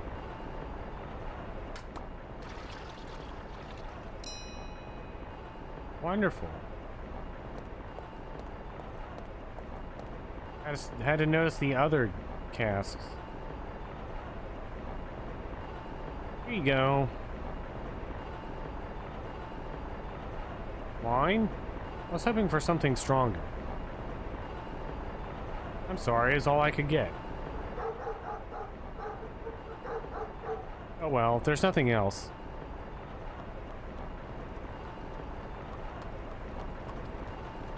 Damn it. Did not suit your taste? Are you kidding? It's delicious. Where did this wine come from? Well, they cast at the entrance of the tavern. Good to know. I'll keep the glass. Now I know where to get supplies. Alright, Mr. Moore. Tell you everything I know about that woman with your friend. Other than Beatrice Shaw. Who? Beatrice Shaw? The medium? Exactly. Beatrice Shaw is quite the celebrity. All of London knows her. But that barman, apparently. Bird? He's an idiot. Doesn't know a thing. Beatrice Shaw. That lady gives me the creeps. She talks to the dead. Did you know that? She's so popular, it is said the late Queen Victoria summoned her to the palace. She wanted to communicate with her father, the Duke of Kent, in the afterlife.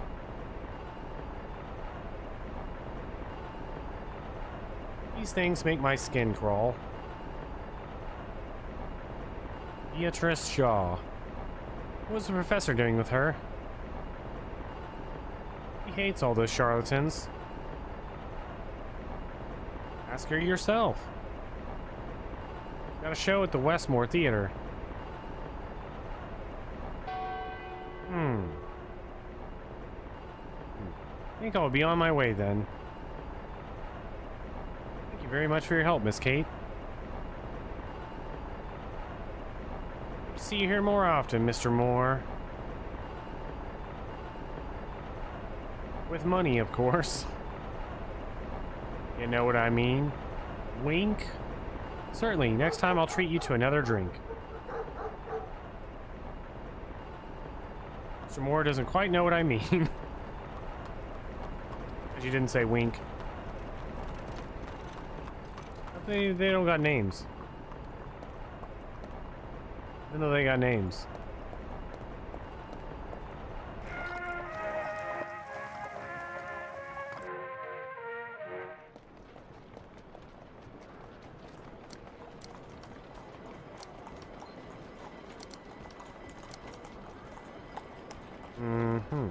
Statements by supposed scientists supporting Beatrice Shaw's psychic abilities.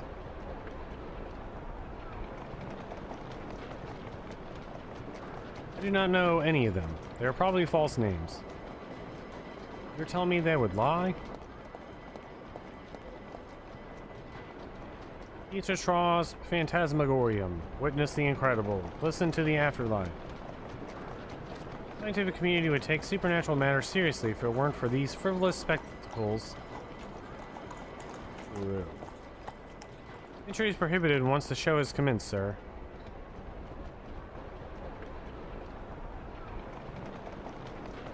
Excuse me, sir. I'd like to see the... Miss Shaw? Miss Shaw. I'm afraid that is not possible, sir. The performance is about to end, and all tickets for the next show are already sold out. I don't think I've made myself clear. I'm not interested in the show. I want to speak with her. Shaw doesn't talk to the press. I'm not a journalist. An admirer? Not exactly. Doesn't matter who you are. Shaw does not speak with anyone.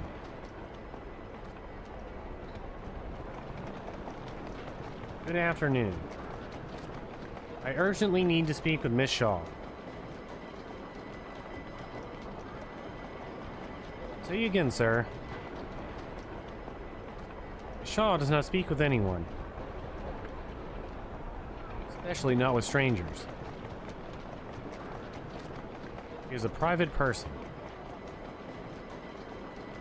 Can you tell her that Patrick Moore wants to speak with her?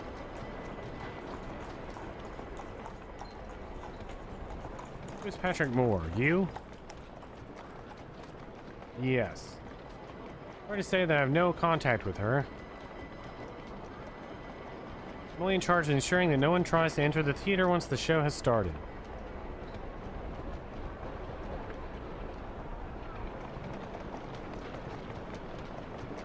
Any way I can speak to Miss Shaw?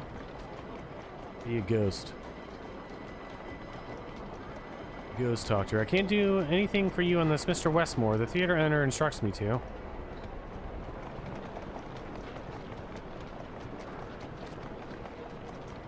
Alright, where can I find him? No, I wasn't serious, sir. It would be more productive to speak directly with him than to keep going in circles with you.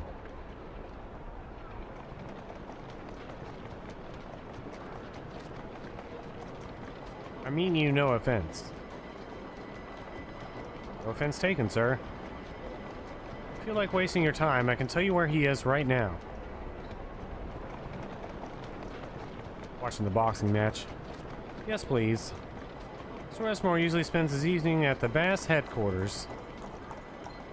The base headquarters. British Association of Supernatural Studies. I have here a matchbox from the headquarters. The address is on the cover.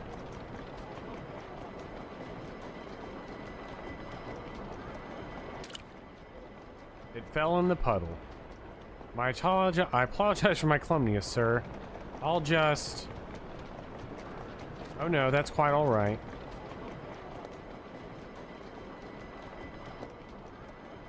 I apologize again for my clumsiness.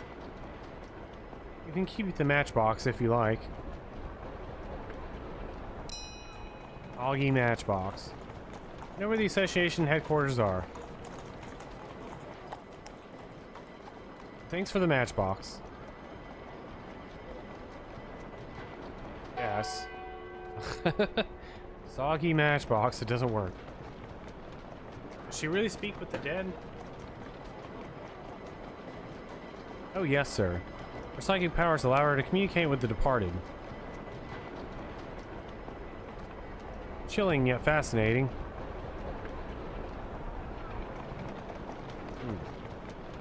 You truly believe she has powers? Well known throughout London that she does. Because everyone believes it doesn't mean it's true. Well, sir, that is your opinion. I'll have you know that she was summoned by Queen Victoria. Rumor has it our sovereign was quite pleased with the encounter.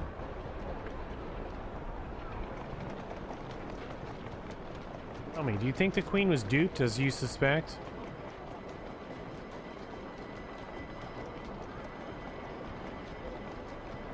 Suggesting the Queen is not intelligent enough to detect a hoax? I stand for you besmirching the crown in such a manner, sir.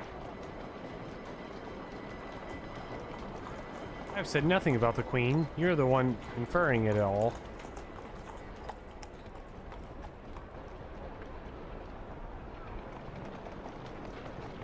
All the claims I saw were true. It'd be a great step forward in science.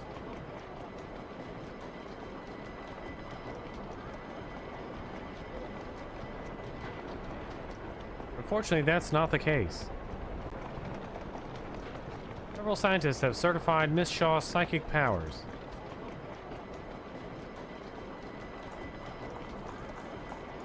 Who has? Find statements from several of them on that poster to the left. Who's left? Seems Miss Shaw knows how to advertise her shows very well. It likewise seems that certain scientists have no qualms about selling their dignity.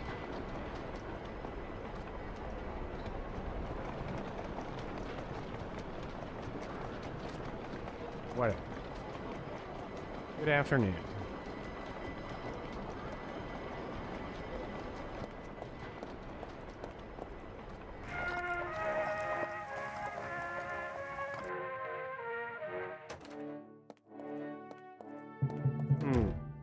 One of the members of the association that I would gladly remain for the session, Carson.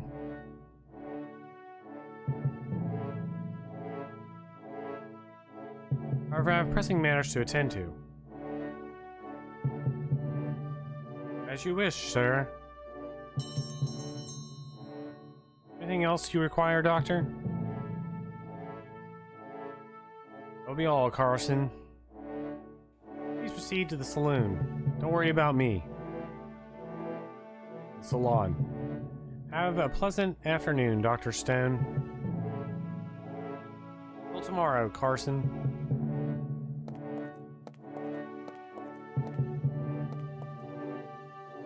Professor Moore. Dr. Stone. What is the meaning of this provocation? Are you not ashamed to come here?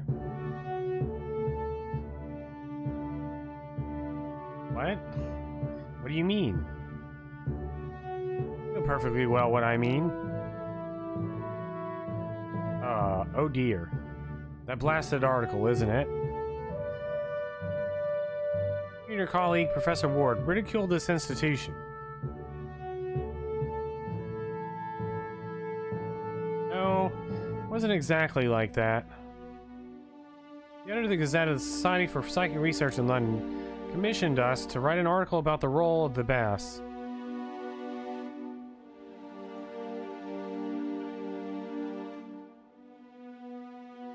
Forget that we prioritize honesty over moderation.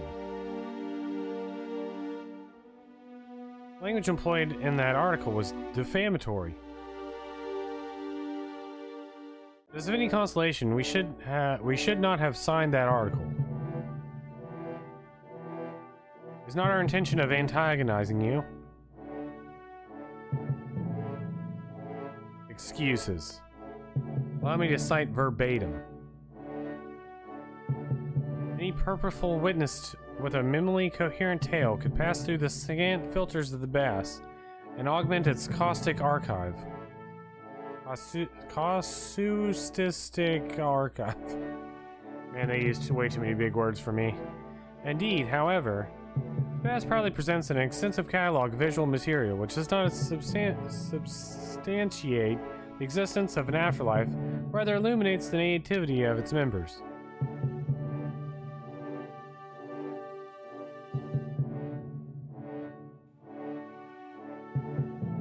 Made a mockery of us in the eyes of the public. We've endured enough of deniers and spiritualism and skeptical journalists.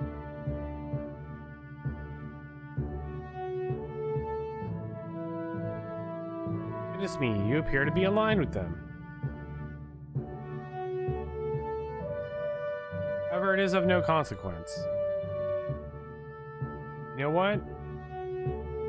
We're contemplating legal recourse against you both for defamation.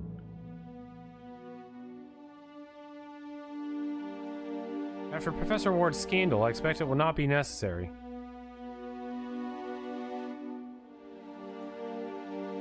The credibility of both Nelson Ward and yourself is now in tatters.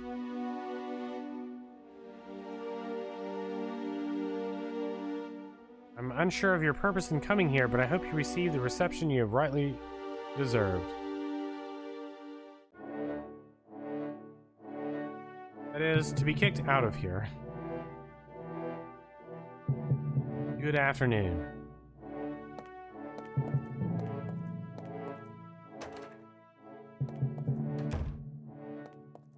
Well, oh. Good afternoon, sir. How may I assist you? My name is Patrick Moore. Mr. Westmore present. Yes, sir. May I speak with him? He is occupied at the moment. Members of the association will soon begin a seance. Mr. Westmore will lead it. We're finally going to see some ghosts. Please tell him Professor Moore would like to speak with him.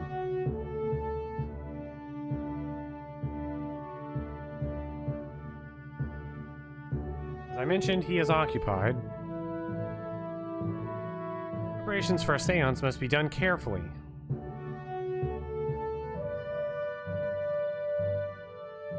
Please return later, once the session is over.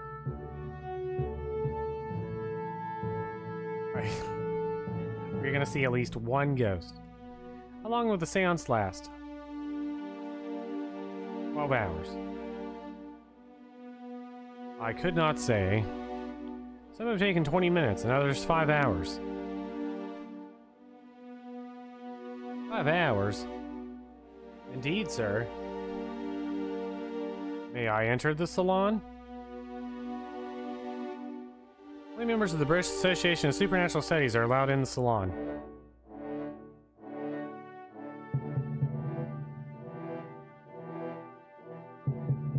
I am a member of the Bass.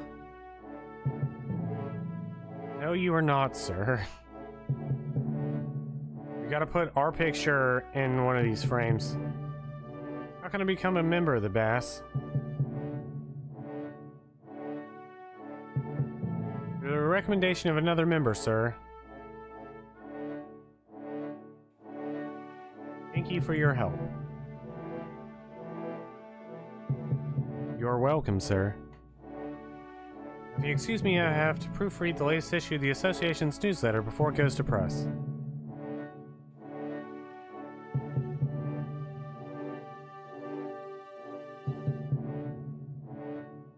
It'd be troublesome if I missed a typo. me when I say that a typo is the least of the problems of the Association's newsletter. Oh, Professor. Back up. I beg your pardon? Nothing.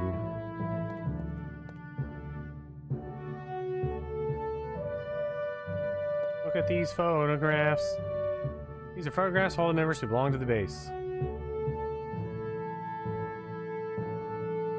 Also known as Forte.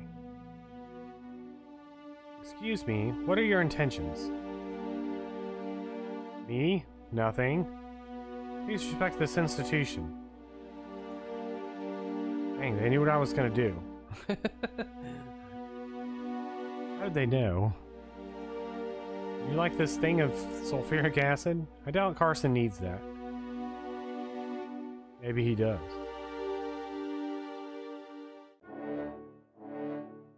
Excuse me. I was just gonna erase a few. The Association's motto framed. Veracity of the phenomenon is based on the accounts of the witnesses. For this reason, depictions of both of 9th century peasant and the Three Musketeers are included in its catalog of casuistry. Casuistry. I'll learn to read one of these days. The emblem of the base. Latin phrase would translate as "in search of truth."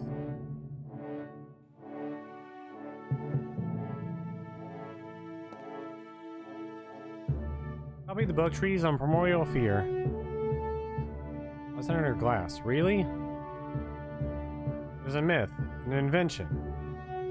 Association displays it as if it were real. They got it behind glass. From here I can see the Tower Bridge and the bustling port activity of the Thames. The Thames from Xenogears?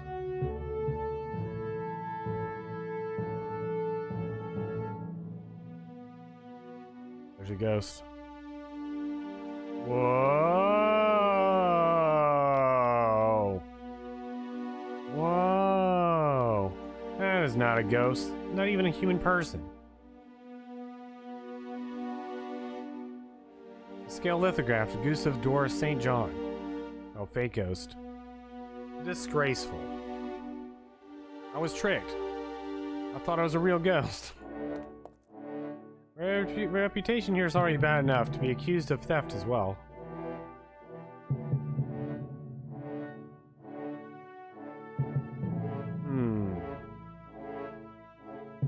How can I... Whoa. Ew, ectoplasm? Haunting.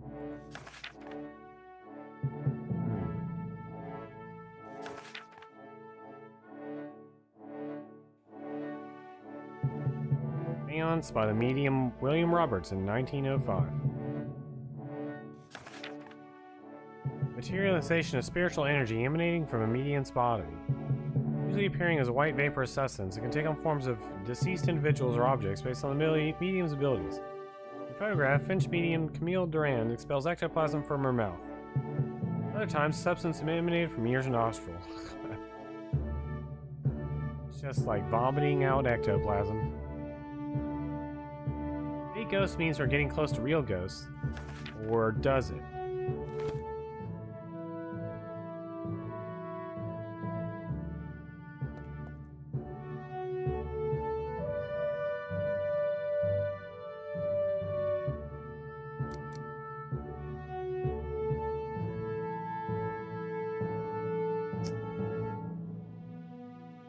See, last time I thought we had to distract the guy, but then we didn't.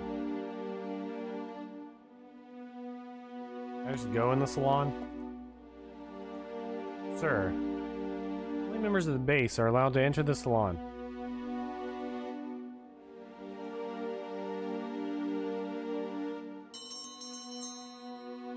Huh?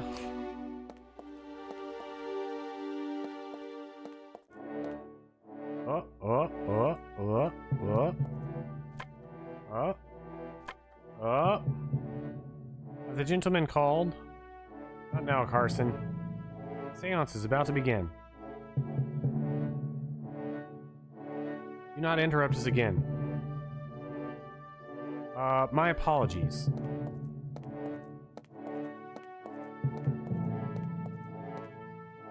Firing the photograph, sir.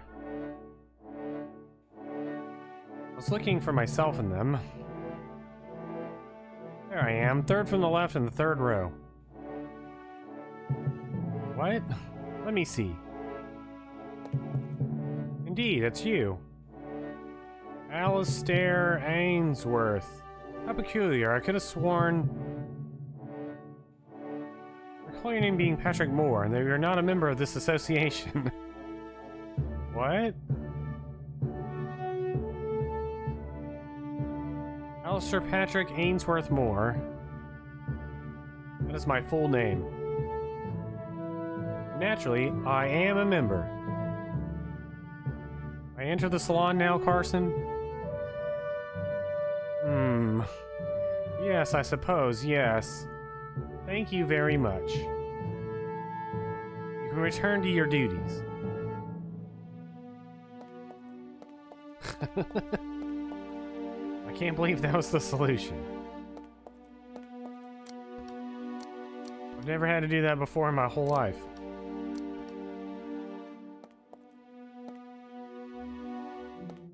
Oh yeah, here we go, here we go. 4 humble mortals gathered in the darkness. We light the path through the veil. Follow the path to the light, make contact with us. I'm locked in. I hope we were just like, ooh, let me in to talk to what's her name? Who, Ludwig van Beethoven? I forgot the girl's name. Beethoven was deaf, Westmore. You think you will hear us from the beyond? Silence. Be focused. I'm gonna be Beethoven. Let me in. Oh, Ludwig van Beethoven. So, suppose I'll have to be patient. This one needs everything else. Focus on this charade. I'm to let me into the thing.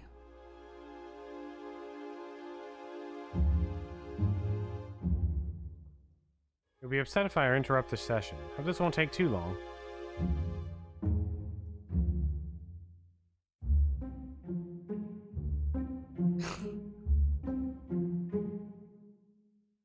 Show yourself. That would spoil the seance. What?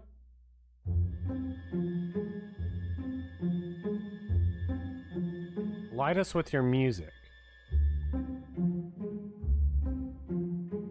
Give me the...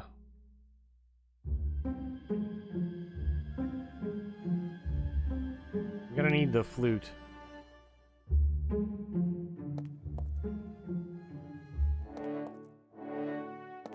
Be right back. Beethoven played the flute, right? Gotta cover myself in chalk and borrow this guy's flute. Oh. Photograph's gone. Feel any better, Collins? No, Professor Moore. It's like I'm short of breath. You should try to relax. Is that even possible? Exams, blah blah blah, have a heart attack? I know how to play the flute. Some Mozart, Beethoven. But the musicians at the concert are the students, not the teachers. You need the flute anyways.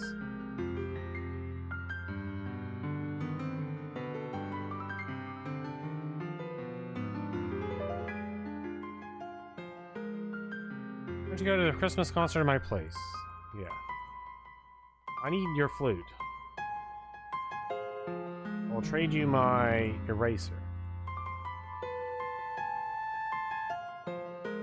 About some sulfuric acid.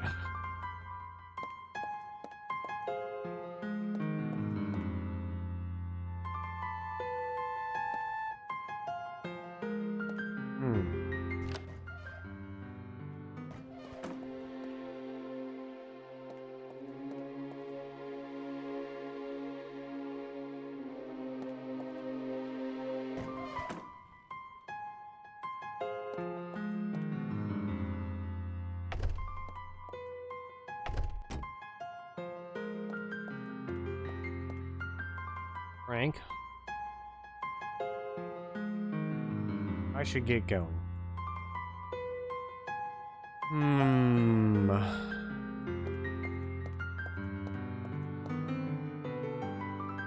Mr. Cook managed to remove the professor's portrait.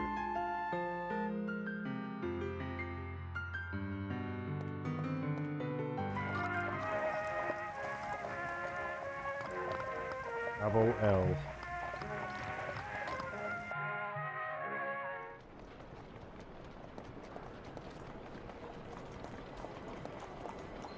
No longer welcome in my house. Dang. Okay.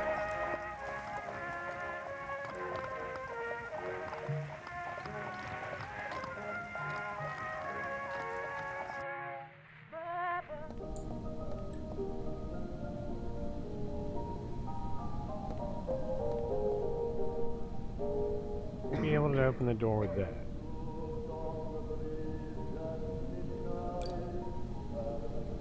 Melt the lock with acid? No, just remove the rust and leave it shiny. Oh.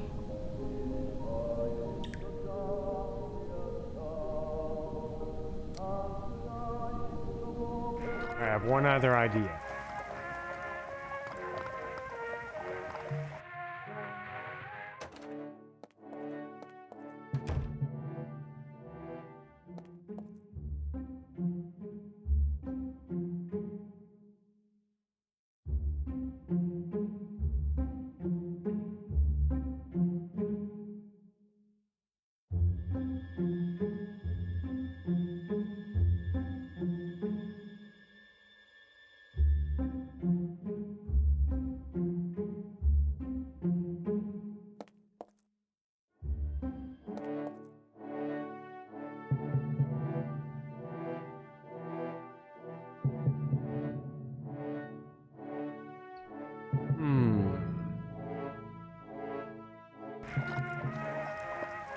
Any ideas?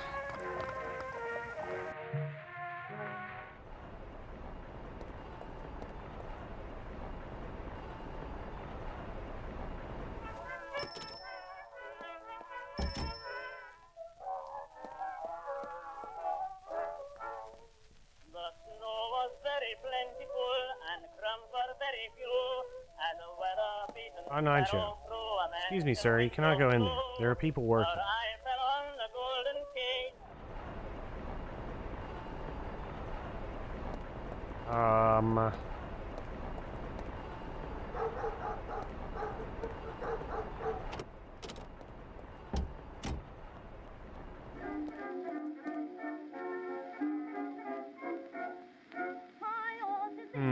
I guess I'll consult the god, because I literally cannot think of anything. Alright. There's no mistake, he's very fond of me. He took me out for walks and oh, it was so nice. He always used to kiss me on the same place twice. Often in the park, we would sit and spoon, and I was Oh. till the other Oh. Oh. Oh.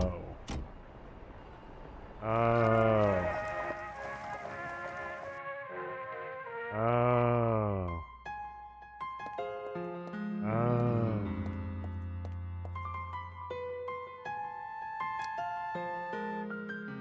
Psychologist. We thought about seeing a specialist. What do you mean? You have all the symptoms of an anxiety attack. Take this. A person could help you. A loony doctor? A psychologist. A loony doctor? No, a psychologist. You have told us about fraud. Fred? What if he tells me I'm a victim of frustrated sexuality? It is what it is. We are in England, son. The birthplace of sexual frustration. Yours is simply stress from overwork. Trust me and seek the help of a specialist.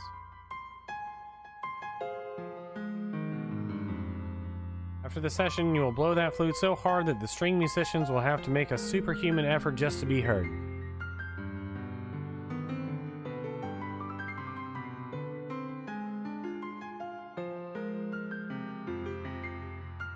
Well, listen to you, Professor, and I will go now.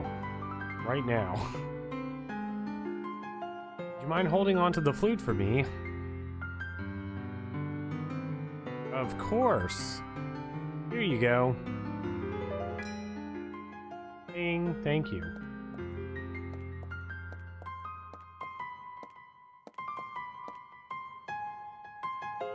That's how we get the flute.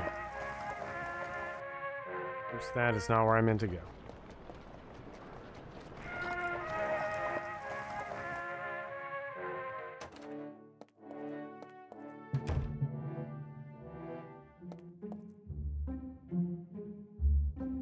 Hope you hit the right notes of the Fifth Symphony.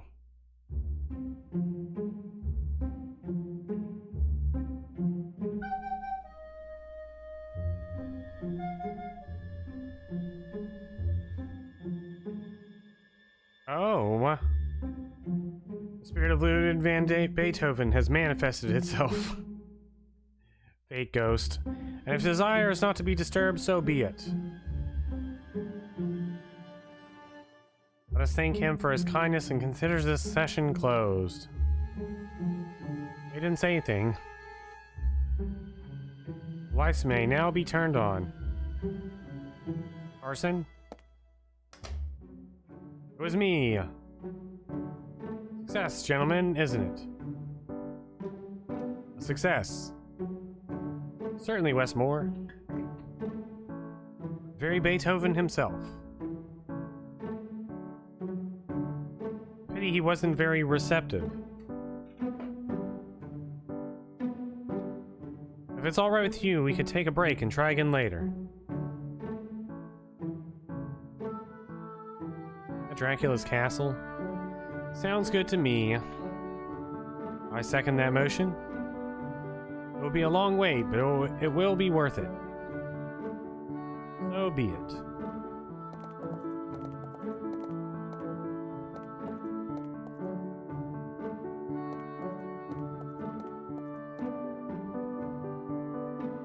Who did I need to talk to? Clive Belmont? Peter Green? Mr. Westmore? Well, well. I see Carson has lost his watchdog faculties. Brings you here, Professor Moore. Need to enter your theater. Which one? I own theaters all over London. Westmore Theater. It's quite simple. Buy a ticket and enter. Know why you came here? Need to talk to Beatrice Shaw. Is of vital importance. Oh, Beatrice. She's quite the sensation all over London. Do not take you for an admirer of Miss Shaw. Do you also want to discredit her as you attempted to do with us? It's a personal matter. In that case, wait for her after the second performance tonight.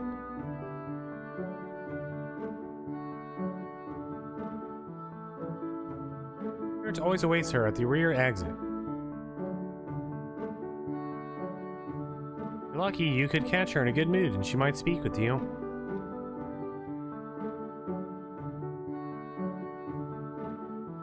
I don't have that much time. I thought that... I think I understand what's going on here. If I've come to me so you can access Miss Shaw's dressing room to meet her and...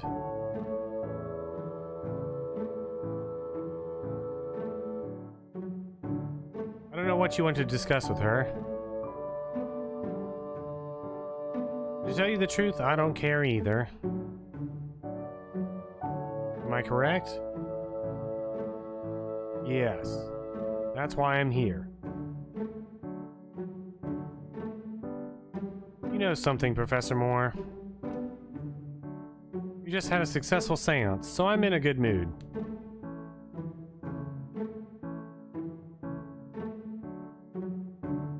I can give you what you want. I would be very grateful. Won't be that easy, Professor Moore. You have to earn it. How about a bet? A bet? Never underestimate a good bet. I owe part of my fortune to them. Right, what's the wager? First of all, let's set the playing field. You know what I'm putting up? We're granting you access to my theater's dressing rooms for your meeting with Miss Shaw.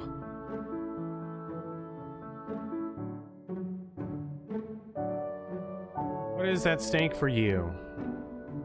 If it's money,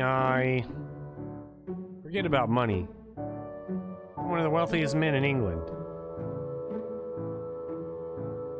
I would ask you to wager a public apology in a national medium.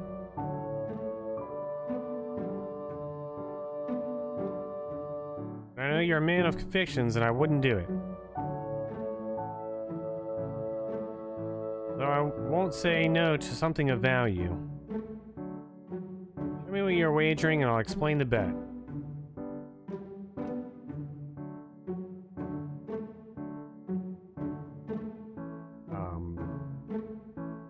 Skeletal arm.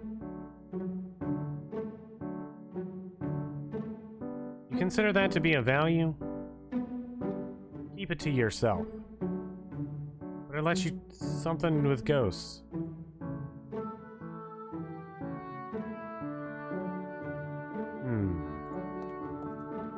New member?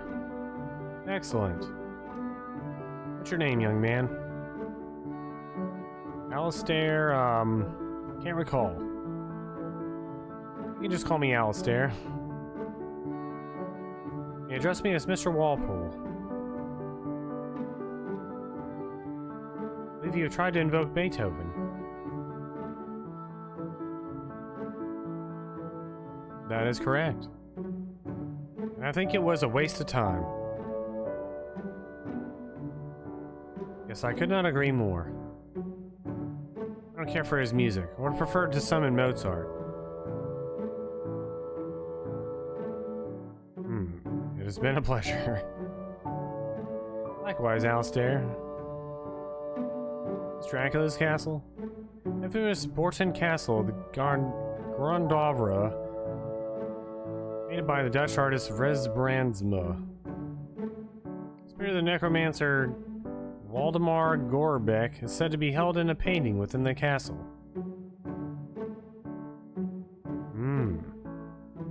Yes, sure. Gaze is fixed on the mirror. You know that if one stares into the mirror for half an hour, your face seems familiar?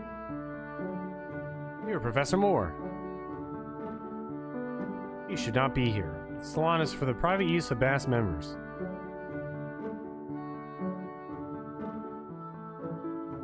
Make exceptions from time to time, but not for those who seek to this association. I come in peace. Are you here to admit your words about the prestigious association were out of line?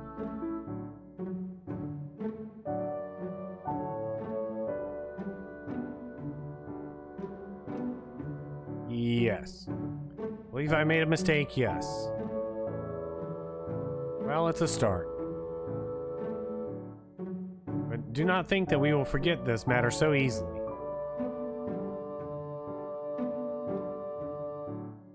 What did you say about the mirror? Are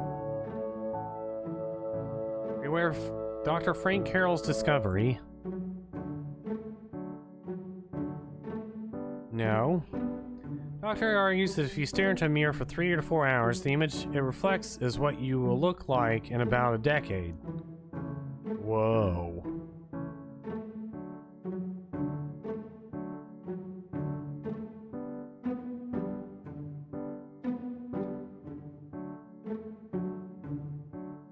I know you will disagree, of course.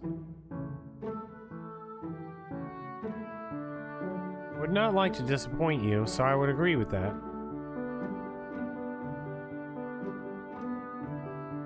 Dr. Frank Carroll?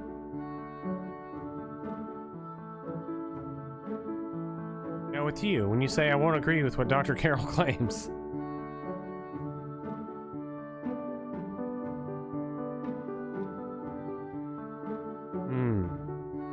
I don't own a mirror.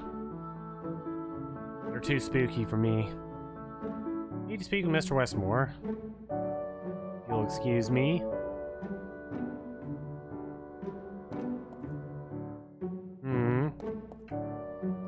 Updated attire, the appearance of a university professor. I would say you are Professor Moore. Professor Moore would be too ashamed to come to this institution about what he wrote about us.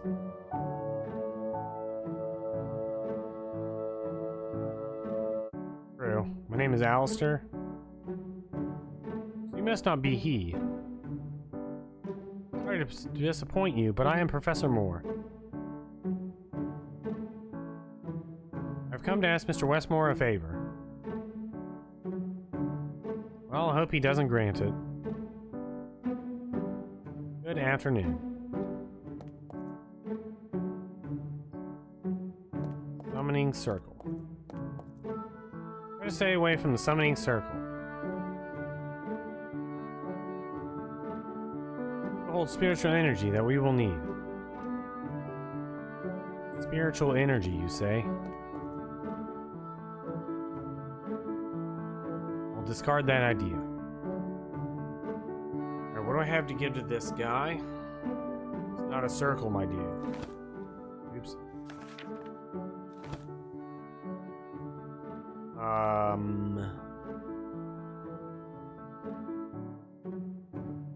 Box is so wet that it's falling apart in my pockets. I'll get rid of it. Single wet match. There was only one match inside. And it's wet. Do not think it will light.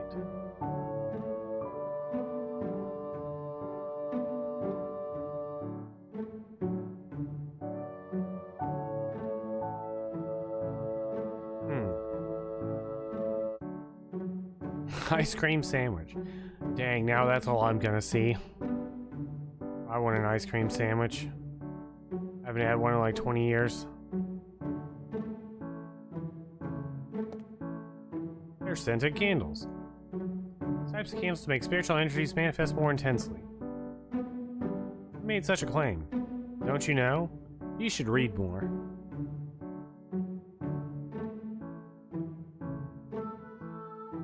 Bundy Elite Radiator manufactured by the American Radiator Company. The heat it gives off makes it hard for me to get out into the cold, foggy streets of London. What can I give this guy? What can I give anyone? Reached a number of dead ends here. What am I gonna wager? Something of value.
Sorry to bother you again.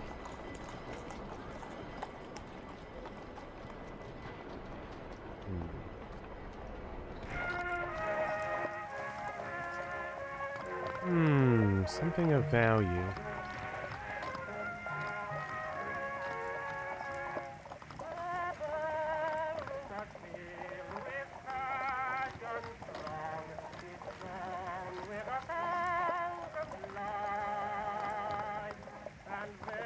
Okay, I just looked at the guide and this is like the most random series of things I never would have came up with.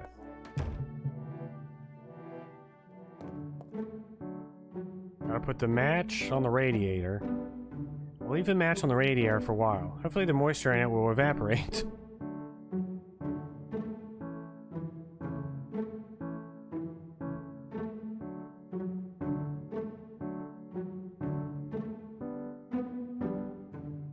I think it's ready now. Ding.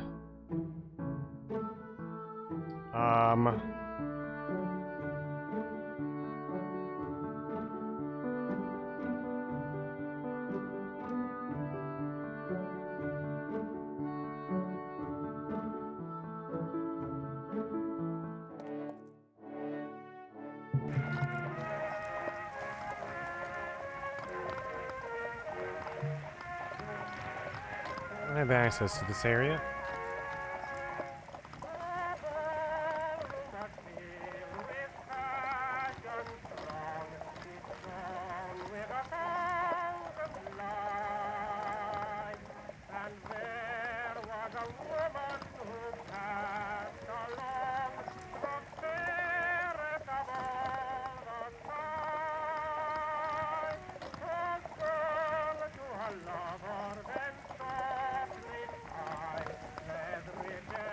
Oh my god. Alright, there was something I could have done like 20 minutes ago. Well, I say 20 minutes ago. 2.5 hours ago. Alright, there's actually stuff I could have done here, apparently, at the very beginning. Starting with... actually turning on the light. One moment. There's something inside the lamp.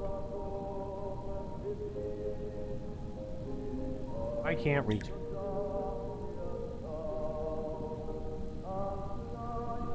Use the skeleton arm to carefully remove the crystal from the lamp. Of course.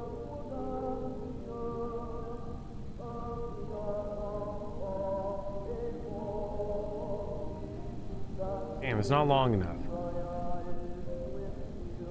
Maybe a little jump will help. What was that? Curses.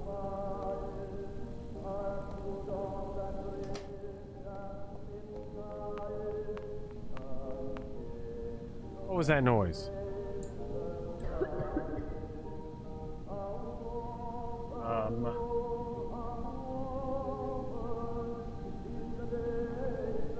Noise? What noise? Bang! As if a mirror had fallen. To be honest, I don't think I heard anything like that. No? May have been in the adjoining house, don't you think? Yeah, probably. Well, better it be that way. Ew.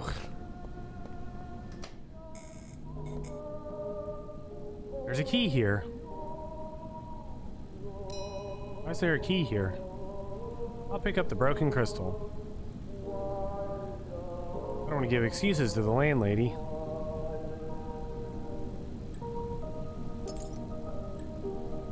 Where can I hide the criminal evidence?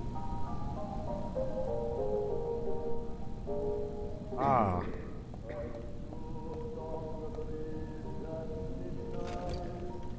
Nothing to see here.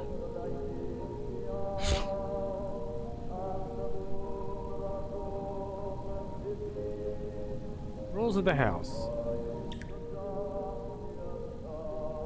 Rent is paid the first day of each month. Breakfast will be served from 7 to 8 a.m. No animals allowed. Out of respect to the rest of the tenants, silence is requested beyond 10 p.m. In case of theft, the landlady is not responsible for the personal belongings of the tenants. Use of opalates is strictly forbidden inside the rooms. Any such infraction will be immediately reported to the police. It's a decent house. Partners from the opposite sex are strictly forbidden. Especially same-sex partners. Wow, this is the 20s or something. In case of infringement of these rules, the landlady has the right to immediately rescind the rental agreement. Sure.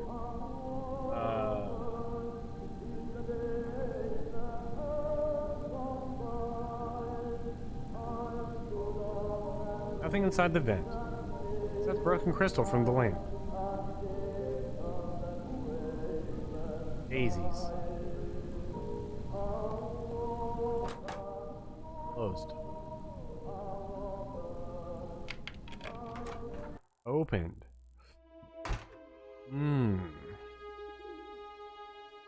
Map of central London. The professor has marked several places worth investigating. There's a red circle around one of them.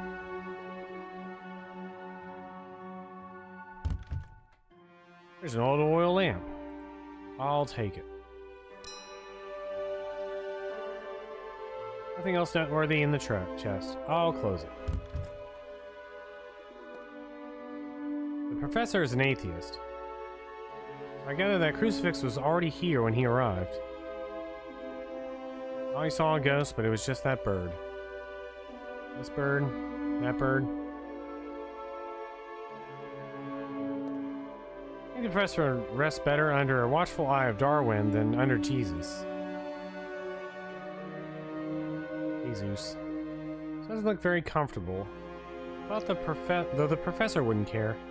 I've seen him fall asleep between classes in the most unimaginable places. Phew. Get out of here, ghosts. The street is full of tramps and drunkards. The professor felt more comfortable among them than among his colleagues. Me too. That junk box stands out. Let's see what's in it. There's a copper wire reel that may come in handy. Well, it's too rusty. There's a notebook on the desk. House at Benwell Street. Encouraging to discover all the places worth investigating were, in the end, either frauds or a waste of time. However, I found a location that, if my inquiries are correct, could afford a unique opportunity for me and my colleague, Professor Moore. It's an old, impressive building located at 34 Benwell Street. Its original owner was Thomas Highmore, a window philanthropist who lived in the house during the early years of the last century. After his death, his heirs rented the house to several tenants. One of them, Frederick Price, reported strange blows coming from the basement to the police. Raps? An officer corroborated the facts, to which he added, as was stated in his report, several objects in the room started to slowly move without human intervention. This report that confirms unexplained supernatural phenomena. Contrary to the amount of normal witness, which is always an act of faith considered believable, this changes everything. No police officer of sound mind would cast doubt on his professionalism by falsely signing a report such as this. So we can be sure this is an account we can accept, and this is a very valuable one.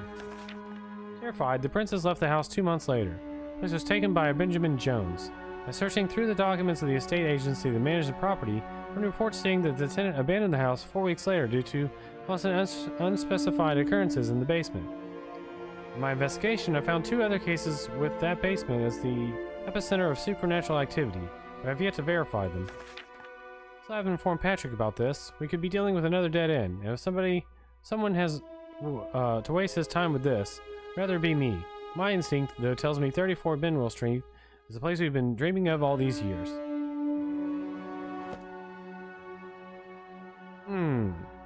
34 Benwell Street. Bing. I should check them. May contain clues about the professor's whereabouts. This will take me some time. 1 hour later. There's nothing in them that reveals where the professor is. 71 hours remain.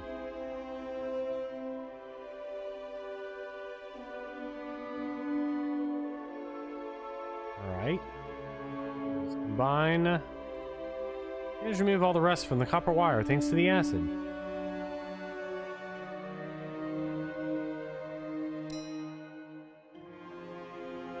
I'll keep the empty flask. I may need it later.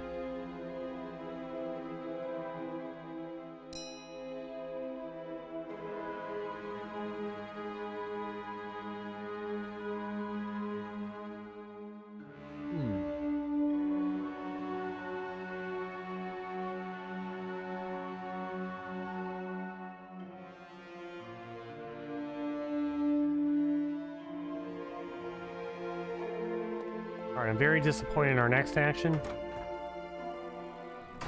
Then we're gonna stop after that, because otherwise I'll forget about this.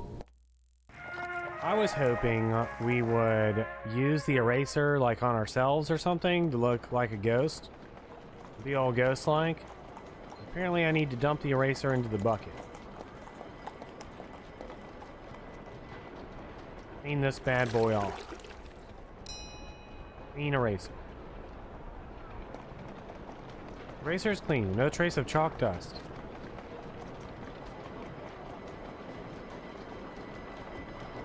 Disappointing.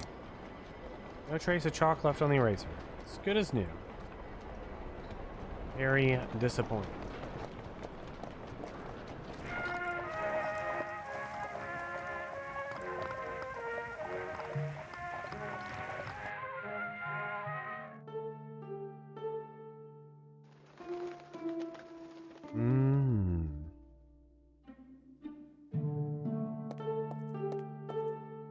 Number 34 Benwell Street. Hope the professor is right and there's genuine supernatural activity here.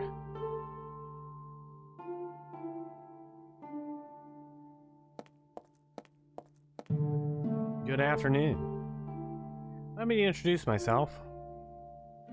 My name is Patrick Moore, and I'm interested in conducting an investigation in this house.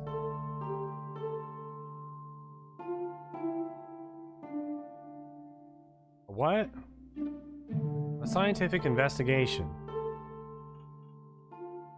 Look, I have no bleeding clot what's going on in here, but you can't enter the bleeding house.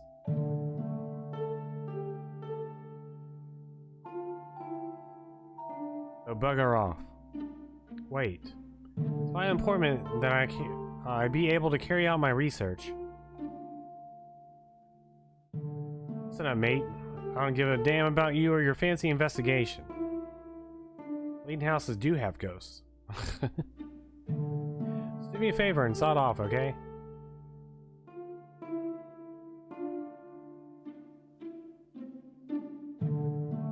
Where can I find the owner of this house?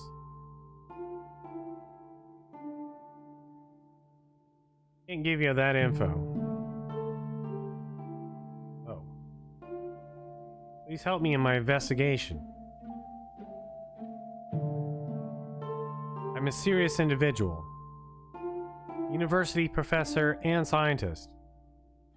I possess credentials. Keep them to yourself. You're starting to get on my nerves.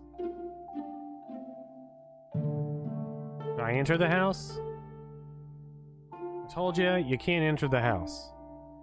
It ain't safe. Gotta be torn down soon. Bloody hell. I shouldn't even be here. When is the demolition scheduled? Ain't none of your business. Why are you even having this conversation?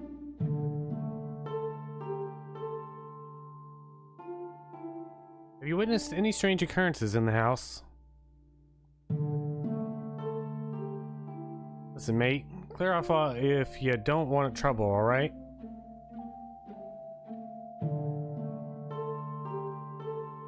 What is the reason for such hostility? You giving up? Leave me alone if you don't want things to get ugly. Am I making myself clear? Do yourself a favor and bugger off. Ain't getting paid to put up with idiots. Excuse me. I'm not allowed you to talk to me like that. Get the bloody hell out of here, for God's sake. I fear gaining access to this house will not be easy. It'll take us a whole week to figure that out. Because we're on question 98. This seems like a good place to stop, since everything I need to do is here. I did just save, right? Yes. Okay. Alright, so we didn't see any ghosts today. But there's been lots of reportings of ghosts. Okay, there's been no reportings of ghosts. Just this one. I got high hopes for next week, though, because this house might be haunted. And as such, we could see a ghost. Maybe. Build up to possibly maybe seeing a ghost. Maybe. Next time on An English Haunting.